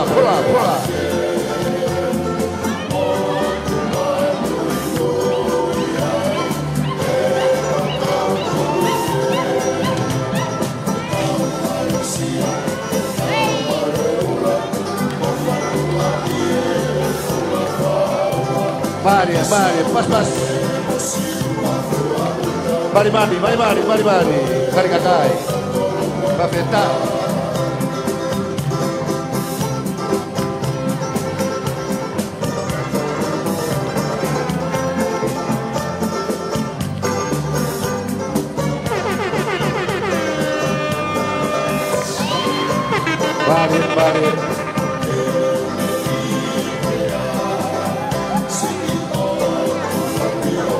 Mari. Mari. Toat benar kau lagi tua. Toat mari. Tidak baik terlalu. Berlautah luar.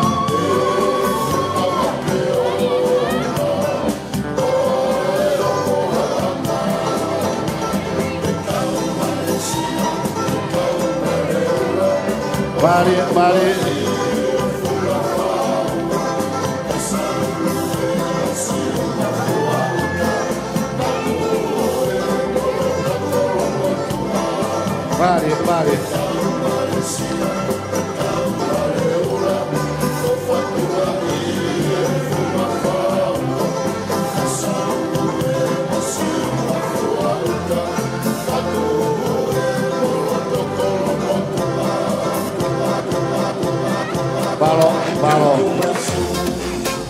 Balo. Pagi-pagi, fiota nagi, moete amanagi, obumafu, nipe, teshi foaki, enalo nata ahono elgi, obumafu, ikai ke malu, otake alu, ua ufatu, obumafu, nipe, oku omau,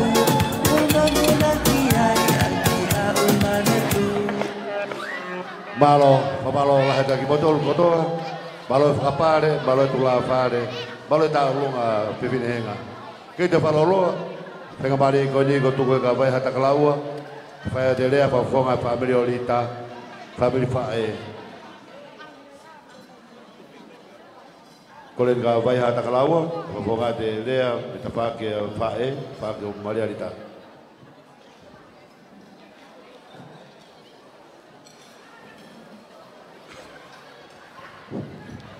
Ora peke o whaturou hawhanga mamaru.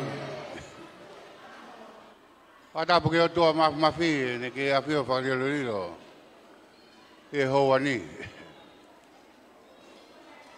Whatapu ke a roa tua whanua. A maa roa tevele. A hoik. Watapat ki wika senyare, wah farunga tonga. Watapat ki pahuo, pinehenga. Ki boy hoa ko di, ko tu kumanga tiau. Ko roto ke ta le ai pehe pia fini, kita tok tuku pe ya uhu. O kor pamumorat ke tanga dai pure ako. Atu ko ke upai ado ha ki ilea pagi ki tama. Padro wat ke tamai o ke to ma ke feo i tonga ni lo tsebele. Atu ko pe ke tiau ke upai ado patongia. Pinehenga. Ko penga talawo pena e ko kamela ite petenenga o atu afe mari ga tiko pononga. E wa kule ke famaro de ki motoru. Ko to ko ni ke fa fonga pe. Skel tu poa. ne tangata iki. Korio.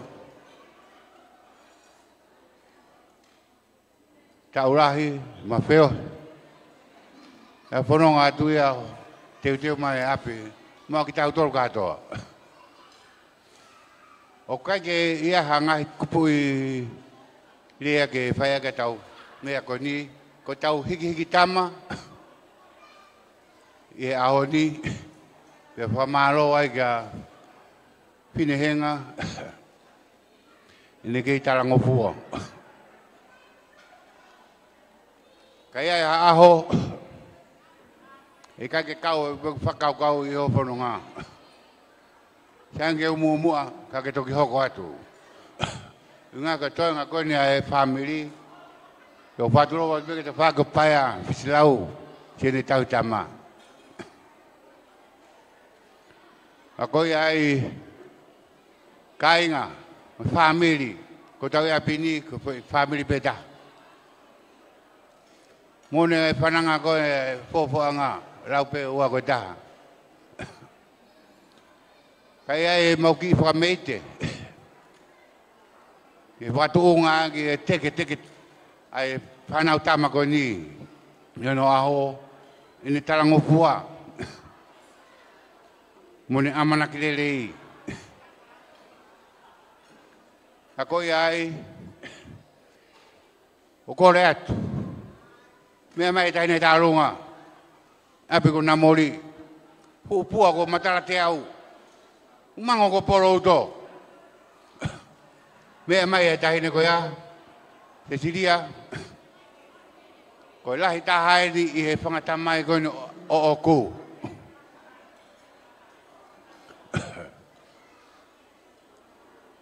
E mau ki whameite baba e Finehenga. Ko e atu kati koe.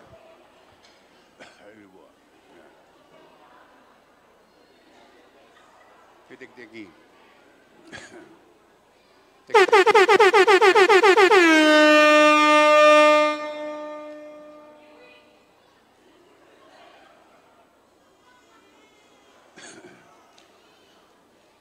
Maatonga hiki tue aho eni aho whakatete he kulangi tau aho no whina Hey Meruna DJ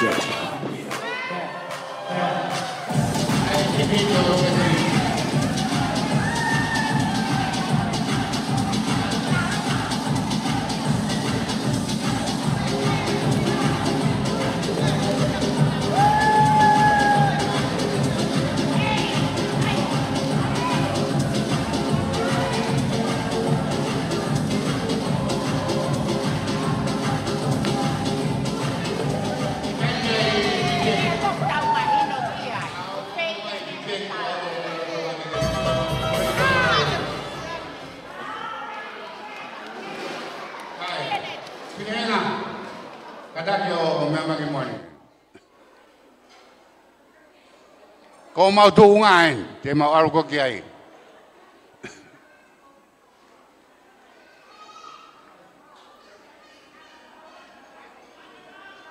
Pilenga. Chai. O bagai mai, tali. Lepas ni nok be anga ta forunga. Tai ne ko siu titi. Kata ko mo more.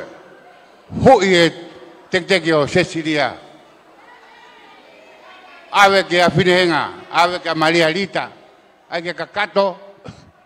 E ko agora ko ke vakai atu pe. Lita. Ka ke a me ma. Ko lele pe ki nusila ka tuli mai pe. O mena ke lea mai ka te au. Pe ki momo ko na. Ki tola peta. Whahonga ke aho ni. A koea, tua whatu ke ki motoru, ko matuku ngai. Tā mai whasi.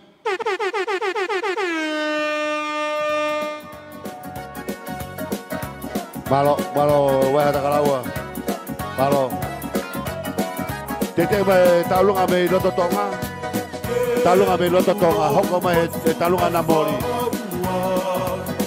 Taulunga loto tonga, hoko mai taulunga namori. Mari tamaiki.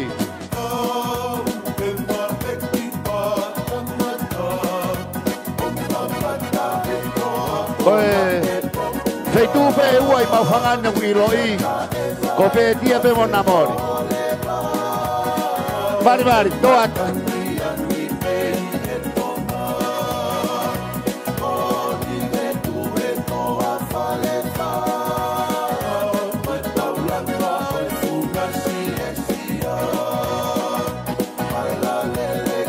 Kay whakawhetai he eiki.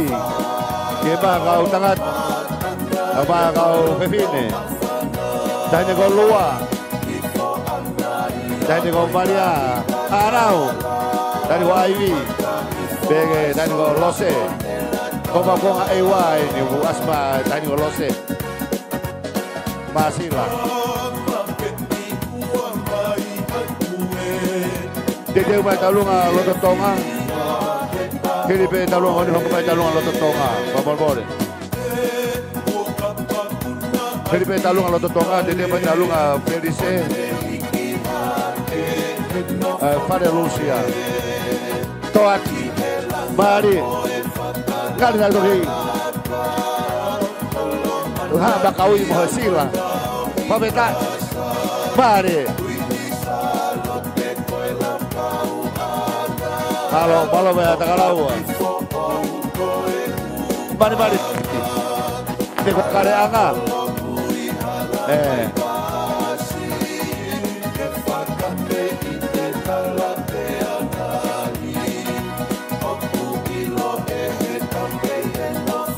Mari.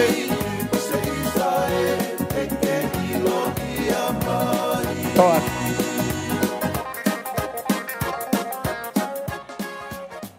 Papalo atulah ke vaya tagalaua.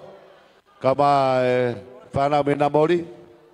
Lawale mo meite papalo lah tagi motol. Siapa motol? Kola de tani mi taimene loto tonga, fatongi loto tonga. Ko taimi ni. Failonga mai pe kata mahamo fasi. Kola ke toenga ngahita olunga hoko mai, ta hoko mai pe ke bave.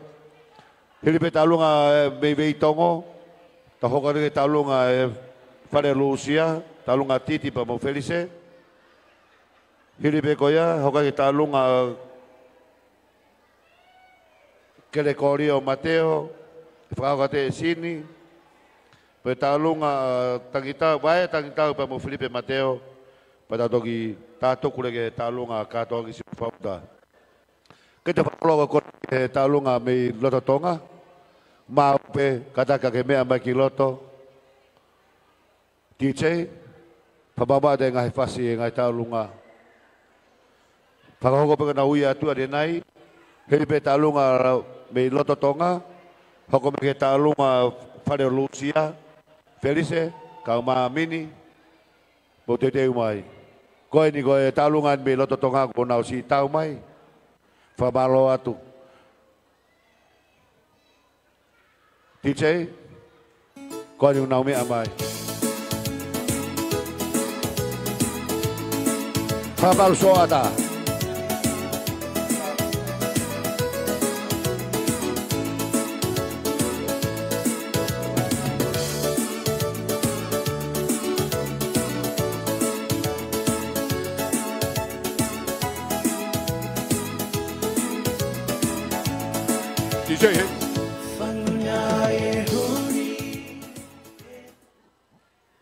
Gogore bege u hufanga I Talamalu, o Faleni, whatapuheni ki hei ki o tua.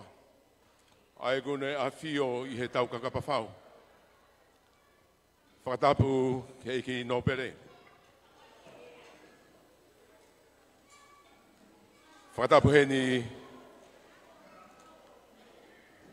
ke kainga ko toa peo ngu mea heni I a honi. O ku tangane ai aho. I kai ke ngata hene tangane ka ku fungani ia. Ko loto tonga o ku tu uia I he wahe wauanga maari e. Pea ko mautahi o kutahi ai ua.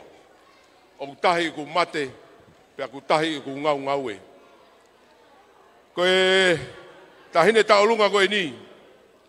Koe whakamaka puna e ni o i whewhine ko nau. Koe whangakui e ni me i loto tonga kai pehe ke he loto kai anō. I kai ke ngata ai, tau whakawhetai ke he igo tua. Tahine peftei. Ko hingoa, o ko whanongo kulau mai ko hingoa whakaniwe. O koe e hingoa e mau tangata iki o kui ko whaki lau. Pea kono uhinga te mau whaki pea e lau pe ia. Ko whanongo ke hingoa uhinga ku fisi. Pea enga. Pea kou tui ko e ngahi fisi ko ia e matawa. Pea koe ia e lotu o taulau ato e mau popoaki. Me whangakui, me loto tonga. E aho koe ni, tahine peftei. O kuke monu ia koe i he whewhine fua pe. Kei ke ngata ai, ka kumau ato e talamonu atu ka te koe, pea mo e tau ua fulma taha o e aho koe ni. Ato e popoaki talamonu, kia te koe me he whamiri, kei ke ngata me he whakahahake, whakahifo, kia pehe ke motu mamao atu. Ko au, ko ulere mai me he motu mamao. Taim tatau pe, tahine taulunga. O kia e ahono teki teki. Ko kore he ni ke tahine ko rita. Ka taki mua o lava mai. Ko e tahi teki teki. Ko e paanga lahi o pito pito e taha whema au. Mo pas mai.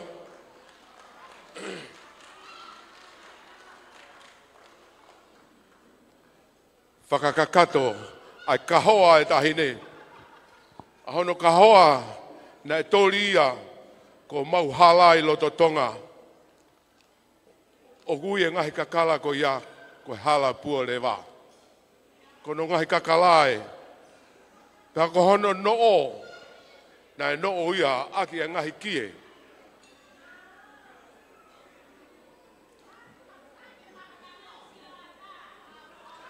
Me vai sio ata. Mari. Tahine peftei. Ato ma ua whakete koe. Pea o whanga pea o tua. Kene taki a kina. Aho aho. God bless to you all. Happy birthday. Tamai tamea.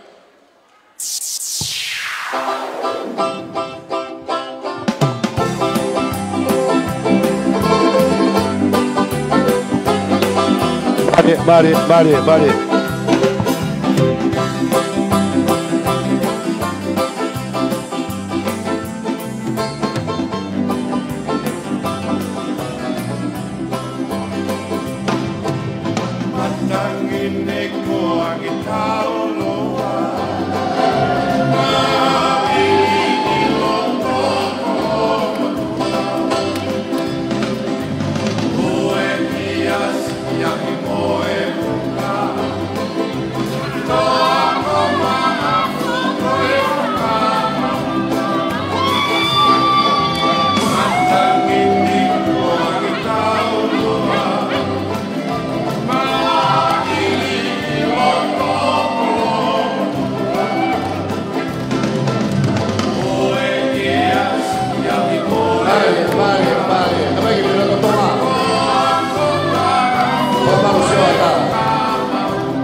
Mari.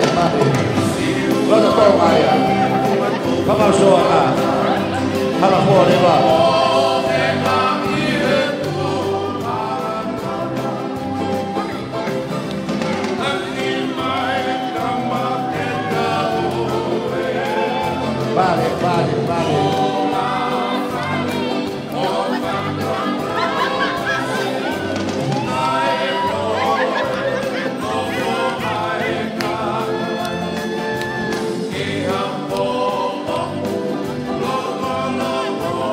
Mari. Mari.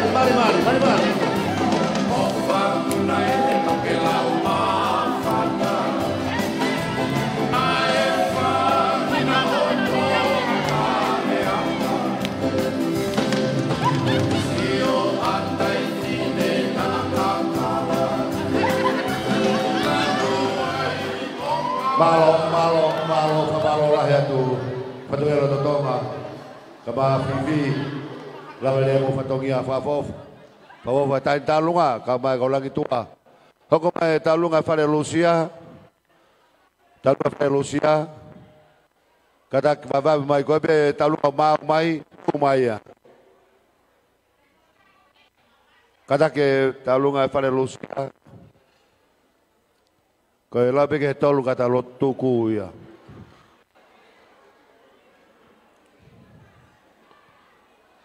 Malo. Ini apa, Bebe?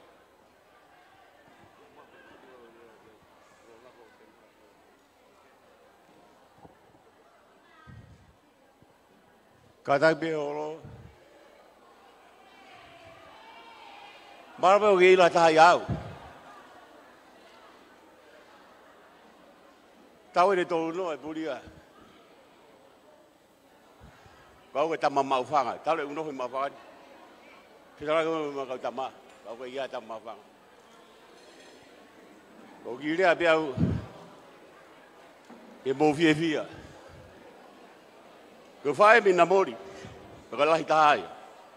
Kapu awal bido kata dia makan dia. Kapu awal bido. Orang ayah ni siapa cewek kau lah hitai.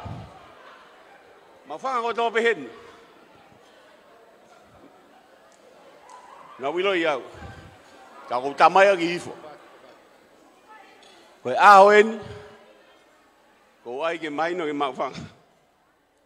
Tahu tubuh mu tamai rengi kau lah iau si iau. Kau dia apa kau si?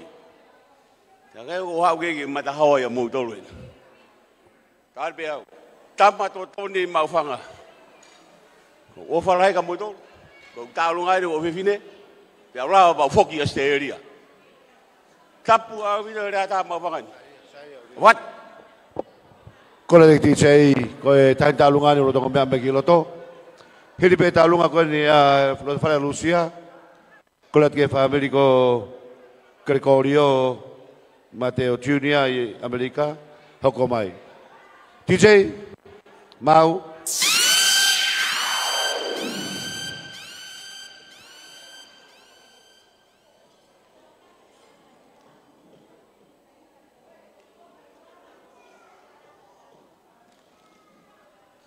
DJ, kau talamai me huila valu pe tamte mai fratai. Kau lihat talunga. Tap molot fafanua, tap molot severe, tap mo tataik patere mohalotu. Mo osmea ipia namori. Ketau no fanga mafanga. Ko nau ko na pe aro mbake ko taidan ko Lucia ko faen a korio pa ko lai tahai pa ko korea ko mau fasien te mau lele pe ko taulanga o fat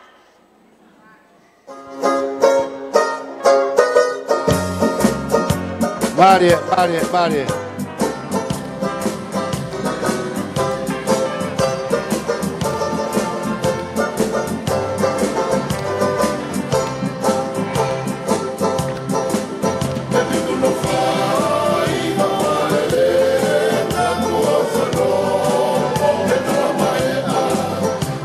Color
Pabalo lahat ke lo fare Lucia.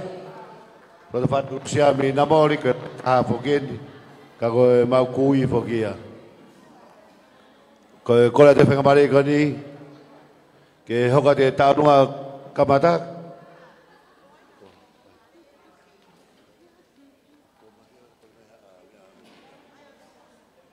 Kola ke humare talunga teisi ka hawe katuki hawe teisi mau mau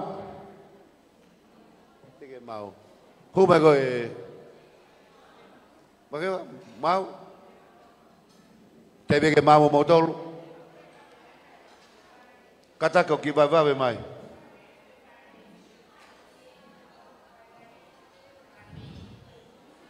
Fea colesia kata kau go mai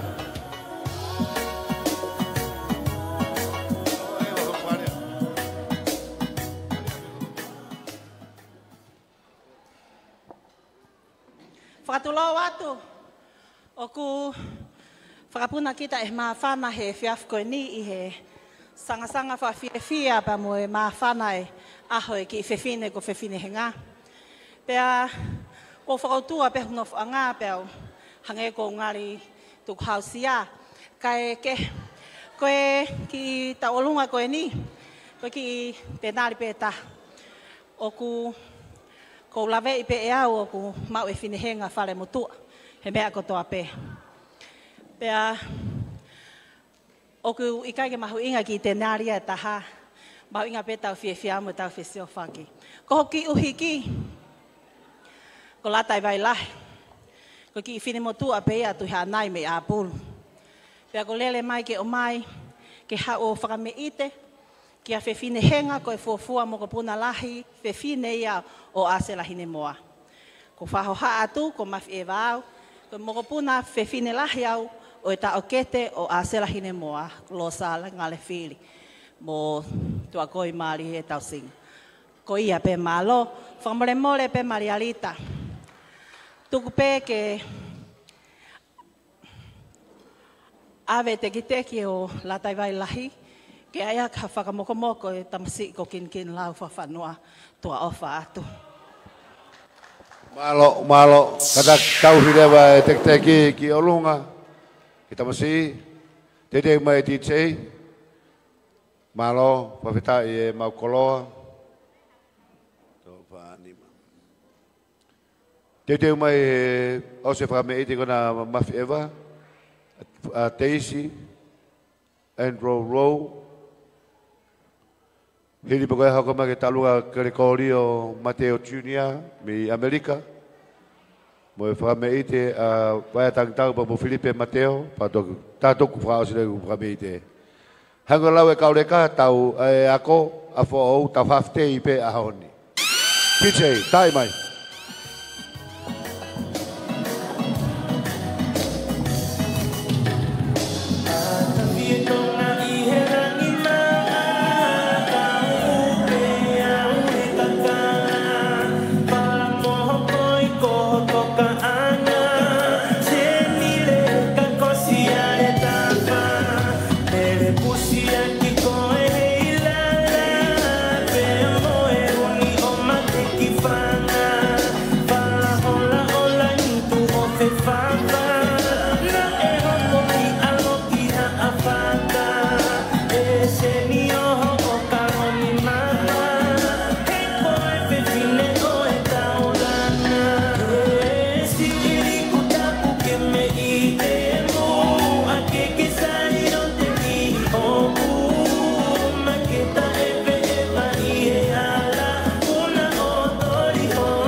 Pamalo atu talung mafieva kata pamalo atu mafieva malo kola de tau half day be kola de hape talung ate si Andrew Row hu mai dai nimi kata tau pe malu ku ke hene hoeki kore atu ke te aipe ke ngari una ako neki in ki rautol pamole atu tahi pe mau kore ko talunga fa ko ni ko sisi ene Maria Rita ko Maria Teisi o una fo Nusila ko ni si dele mai mana hoa ko no fe fine pe ni ke fa ni talunga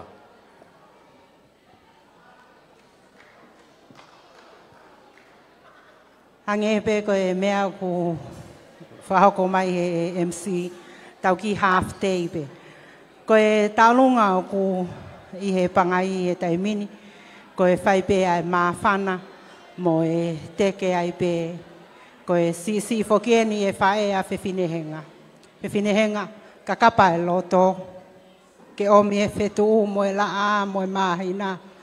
Pea tori ai otu ne pula. Ke whai aki ai teke tama e ahon.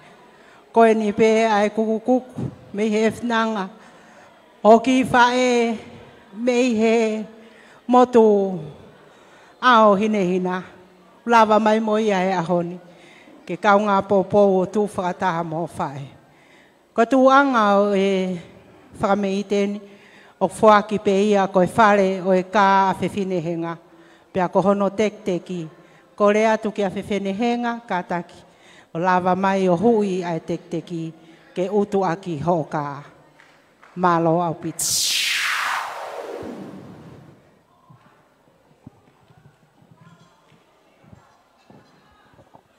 Malo, pineheka. Kole atu ke tau fie whaboto pe mua. Tau whito ki moto me namori.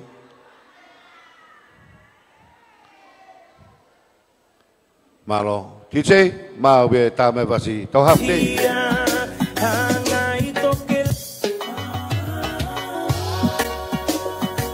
Koe pase de kau Nusila ate auloa ko tope. Ko mau taimien. Koe kau mea ko niuna unere mai mi Hamilton me Nusila. Timi ko de final ko sumataha di mai falai de. Ko chief, di final falai de.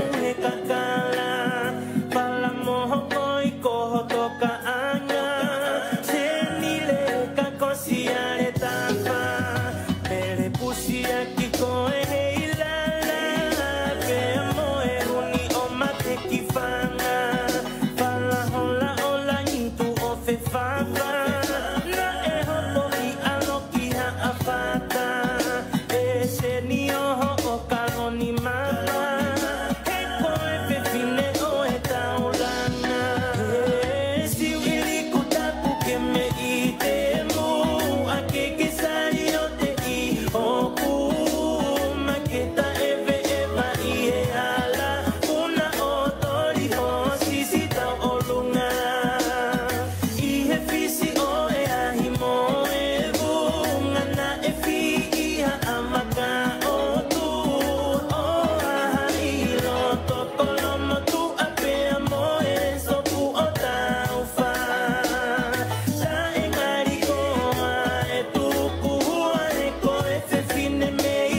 hala toa ongo moe whahina, oku tapai e sa whaia, koe whauanga ia e uhinga, kata hola na alau. Malo atu heni e kau ati aroa, pamalo atu e Rini, pabo pabito talunga, nengo kobe na pao muri, pabo pabito. Tete umai talunga no ko, kori e pahaka de talabo talunga kau bea.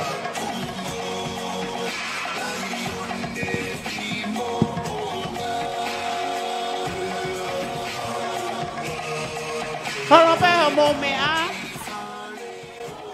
kata mua ke fai haki maafana. Kokole ke ufanga pe i ngai tala whakatapu kotoa pe ko tala whaki he katoa ngani. Kata mua ke fine motuani ke whakahoko atu ai ki maafana ko e ni. Koe tau alunga e ni ai kau uvea. Koe ka inga ia o Asela, Sakaria, Mateo. O uvea pea mo maafanga. Pea koia. Ko nau ki maafana, ko nau ki teke ki tau olunga, ko ki tola pe ia, tahawhi tolunge au. Ko kai ke lahi, ko koloa pe Asela, ia au ki fo ilore, ia o foki atu api o whakamomoko. Ko le atu heni ki a Asela, kataki o mea mai.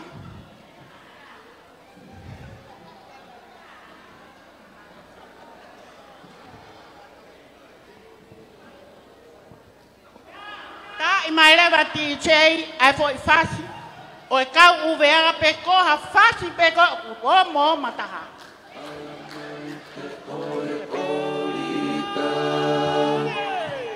Malo. Katoa kisi mafua uta mokula ito afa. Pakamole na aku desani tumua kai tuku pemu akeu talahoku uina.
Mari, bobalo.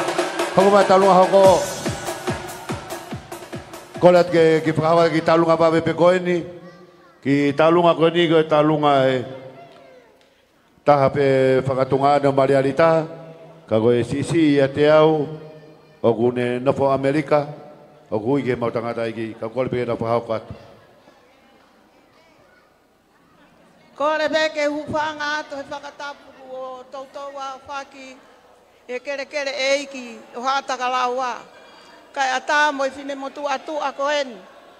Kene whakahoko atu. Ai ki tau o runga koeni. Kai tau o runga koeni. Kai tau o runga ia. Ai whanau a kōri o si i.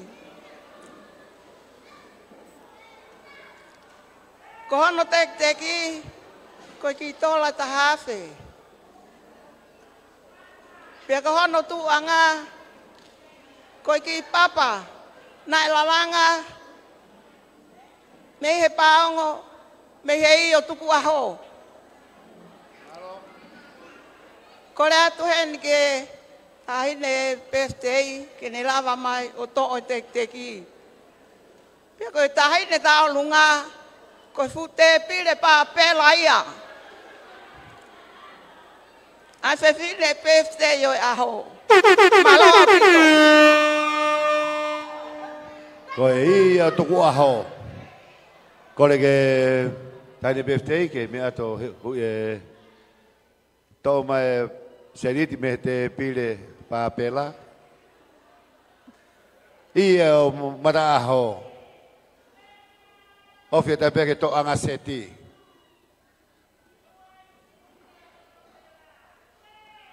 Ofia ta peke ohole mo katea mo u resort ko ai. Malo. DJ.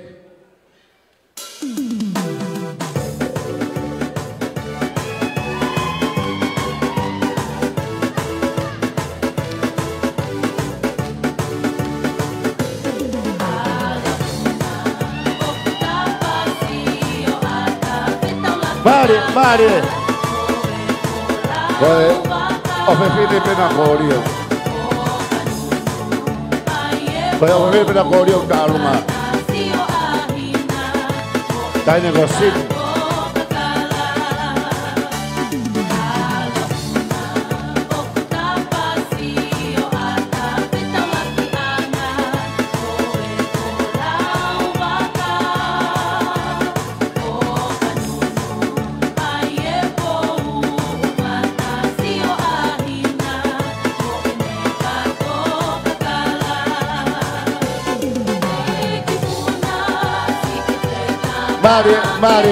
Mari. Iya mata aho ya.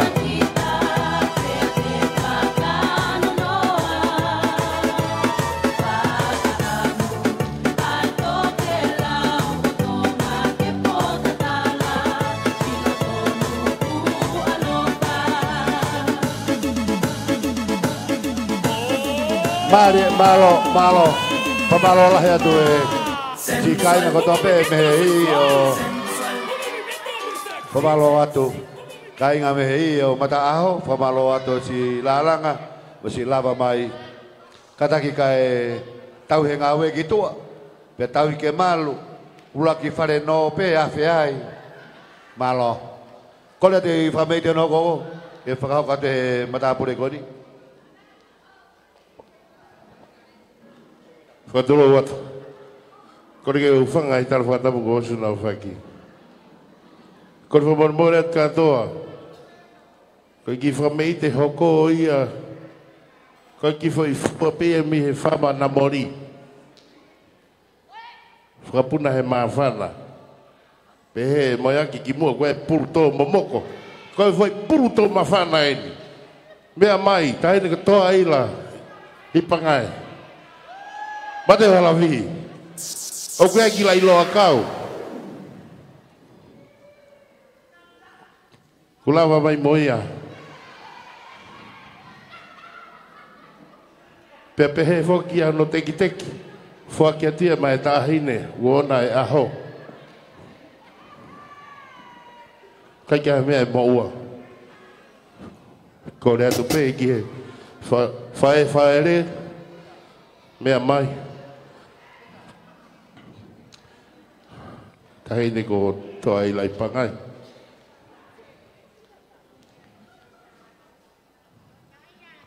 Tala de ofa. Asela hine moa, junior. Ki family. Ko fatu? Malo. Ke tau mai tek to ila ipangai.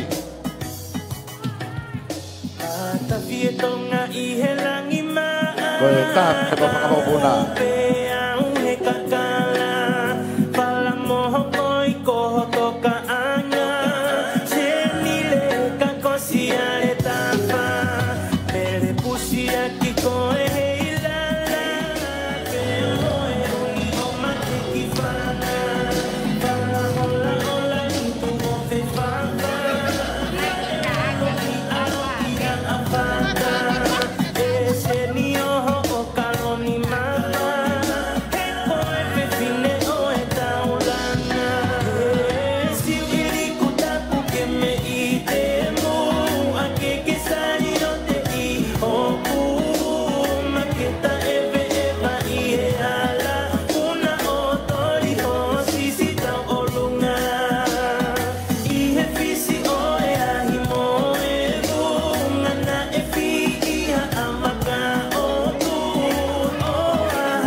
Pamalo at ko tau wa ugi he tau mu e tau aho tau famete fa o si pen ke poni ye fia fidi pa ko le wa ke family tamai e fa ha ko mai tau le fa malo hili be ko ya de ko le wa ka pa de le kwasi manu ke le fa ha ko mai tau lo tuku ko tau famete fa o si e kata ga tau he ko lo ki tua tau ke mal ula ki fare no pe a fe ai to ko ni ke visio Paulo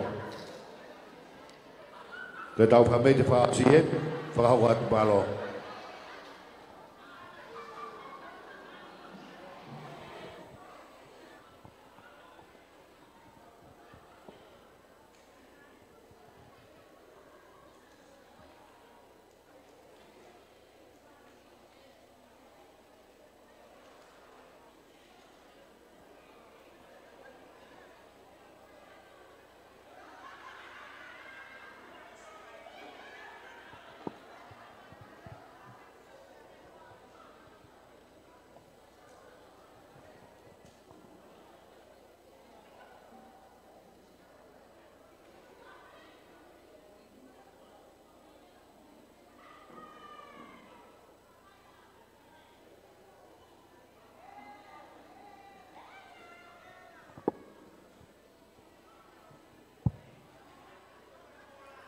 Whatap ki he awhio ai o tua i o tau lotonga. Whatapu atu, eik no pere whawhanua. Whatapu atu, pare mia malolo fletse pere. Whatapu atu ke tangata eik pātere, kai maha lotu. Whatapu mamahe ki he ki tahine ko ona o aho, ne whai ho tau whakatataha i he aho koeni. Tukumua ke uhao atu he, mo ki whatongi atua. Ki tahine ne whafofonga i e tau lunga. Ka koe ofe fine ia, oi whae tangata oi tahine whai aho. Ko ki ofe fine eni o tahape o frengi tau mātu siola. Kau tahine, ko tui pe ko mo mea I kotoa pe mo tolo a freng pe mo tisiola pa ko tui ka pa ku ia hata kai ke ne hanga la vei ko freng enterprise en pe pe he foki ki a siola o mau hen he te apini ke fai ai whakalangi langi tuku o ki katoanga ko ni ko ki taulunga o poni ko ki talunga ia teis halafihi. Pe ok peheni ai anga hono whakalea. Ko teki o tahine tau olunga, ko ki paanga pe ia e ua afe. Pe ako hono tuu anga, ko whalatahanima pe moe fuatanga. Pe ok peheni hono wahe. Ko re atu ki he whahu o ki tahine tau olunga. Me amai o hui hono teki pehe ki ono tuanga. Malia liti whakamore pe. Me ahake o hui ange ai teki ki tahine tau o lunga pehe ki ono tuanga.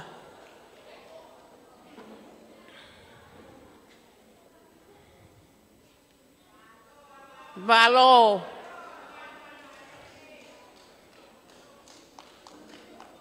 Whakamore ta I mai whasio tahine tau o lunga. Malo.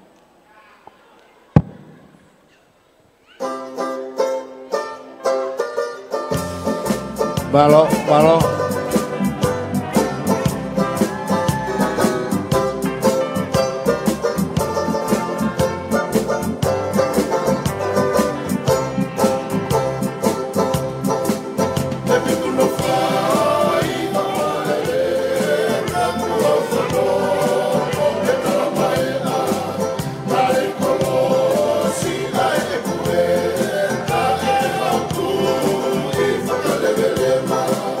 Oh,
Mari.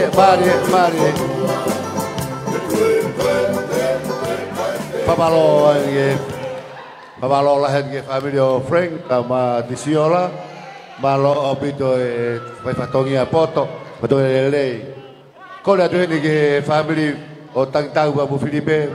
Kol family mole atu. Ko ge tau ko fa beite fra osi ni. Tikoni kol family mole atu. Fa beite fra osi en patau lo tu ka pet ko fa beite fa na mo kamapuna tu asina tahine aho. Kago family o tang babolavinia kama Filipe pa momere Mateo malo abito Filipe ko ni pa hokole ke taulot tuko kole at mau be pa mobe amai ke ngo tu asina ni tahini pefte ahoni ko tau family fa osien malo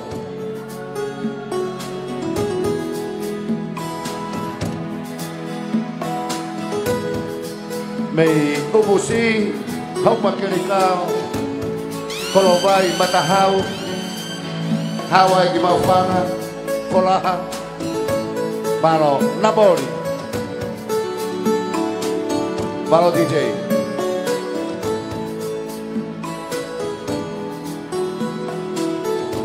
koi ofe pinela hena tantau vai tantau Nahi kakalafua pe Kafaka maunga tuhe Ete kalave Kihoto kawa okufai Kolowai matahau maupang Kolaha Vei toko nabori Goe tau kabete pa ospege podi Pamaloat kata Pamaloat Ngahi kakalafua pe Kafaka maunga tuhe Ete kalave Kihoto kahoa okufai Aki pole Ilo heto makotoa Ilo ihefo ikolote Kuokapa muna Ikale hawe Mari Stop famete fasi baby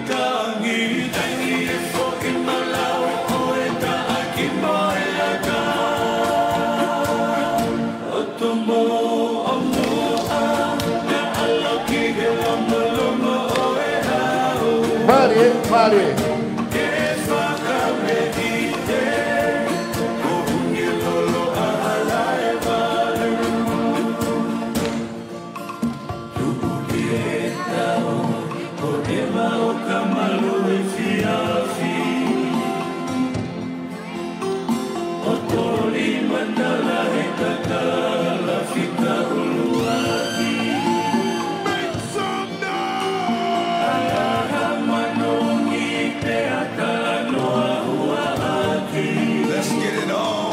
Malo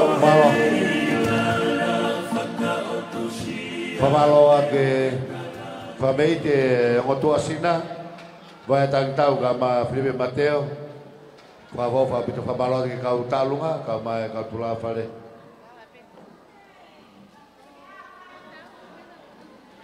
Kolen ke Kutau ke tau mui tapol kalama Fade gide famalo me familo paya Filipe goya Fai tapak fao se patele iguas man. Malo. Kau le fa more pe. Tu be mo ke o fanga tu he tal fakatapu o si ono afaki I halon. Me ape hoiki. Lot fa fanua. Ama premia malolo. Pegi ha falunga tonga. Ama tahine ko makatunga tau heni. Ko bilo ko fuma lolo aho. Pia ko onsia fituna. Be mo ke fai famalo ko higo ngafa fatongia ko fra ko he hon. Famalo la ya be to ni ki he family o Rita He toka kama e honi ko whai ai ilo hau iki, kau maa ki mautolu, ai kau tapa pa me itua i he whatongia e honi. Pewho ki ai whamalolahi ki mautolu ko hiko e ofa, mo ngai whamete ko whai he pōni, ko a honi ko hoko ai whewhine, koe ke tau whanea ki ai, ko e ko ngani ko lalaka e taimi pa moi ko ngā. Pea kau pea te ki tahene o tau ataha, ko e kolalahia. O e ai ki rea toto mai pa me mui whanua lere mai moia. Ko e ki rea u hangeha perikani he toa wha. Ko e mon manu ko ni ko taime ko alo siu ai. Pea ka whai ai ne siu he una toa wha. Pea kai mau ha me he siu nai whai. Pea ko ne foki mai ko iau. Ala tu no whanga hui ki ai. Ko e ai ha mea tokoni ne siu nai whakahoko nai mau.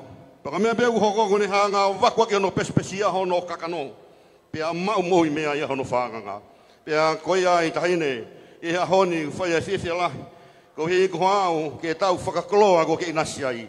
Wa koe a ko whakatawange, kau mai mo tui tamai, o tupu ai mo tuani. Rai au whalahi ki a whawhonga, kau maa ho whamiri loto maa whangani, lewe vai malanga kau tatawatu. Malo pasasil mai e whamiri mo. Tahoko tabege he tau tapak whaosi, ko len ka patere e kwasmanu. Prahakwat malo. Ko mo more do lot for fanua. Ko ka tonga to pe fa he apini o kwa he fatongia. Os ka to e ngo ta fa ki ta mai mo fa e. Ki ta fa ke ta ha ngalo. Ta fa ki fa e tapu ko Maria ko apine na mo ai fe fine ko ni. Fine henga. Ko family Maria eni. Whiwhia be ho loto maulalo. Na mi whae kātonga nia ka holo toi ngingi lange. Toi māmange. Ko mau whiwhia be. Whamanat be ka koe koe fuafua mana koe a sesu. I kātonga mari kena i kāreri. Koe koha mana i a sesu. Mana i e tau whae tapu. Tika ki hokosia e taimi o ene tama. Kai toa ai a nerea, koe moto ia sangata Maria, St. Mary's, do whatever he tells you. Whai o hange koe nerea. Poupou, mo nai whituna, whinehenga. Ni ongo beku malu e ongo ta whaaki. Toi malu ange pe tau whae tapu, te kene sia ki a taha kua hola ki ene malu i. Koe mau hufaki pe te mau lotu atu. Ma koe, pe ke o matua whamalo ke Margarita pe mo paia. Ta pou whao si pe tohia Paula ke kai Efeso waheo no vesrua ki he tolu. Koe whanau o ku nau whaapa e nau matua o ku mohu tāpu e kina ho nau hala whanonga. Children who respect and honor their parents will have longevity and a blessed one. DJ, ki kore atu. Koe whasi a fo whasi anu manako at lahi tahi mamani tai mini. Hala whāti mame DJ boy, koe whanau ako heni. Kau tāpo ou mo egi pe, mo ki mea magi loto fulahan mo kai, tau ki sumba e rewa, patok whae tau tāpo ak whao si. Mo katak pe o ki mea ko lunga, koe whasi koe na J boy hala whāti ma, tau ki whakamawhana whanai patok tuke tau tāpo aki. Tātuku ak, koe, koe.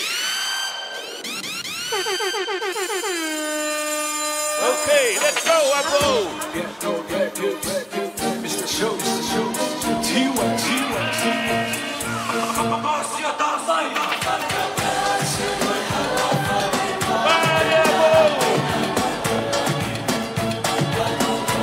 Tapo, kami ang may kisalo.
Kau ke funga te bile tu mau ai.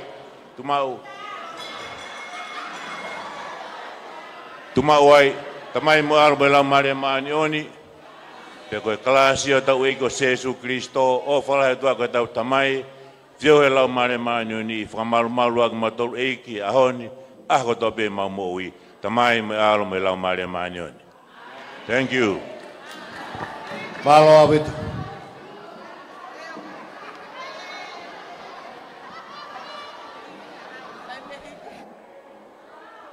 Malo.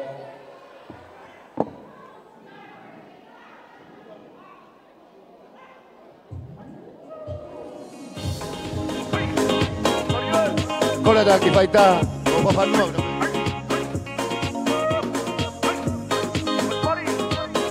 Malo, malo.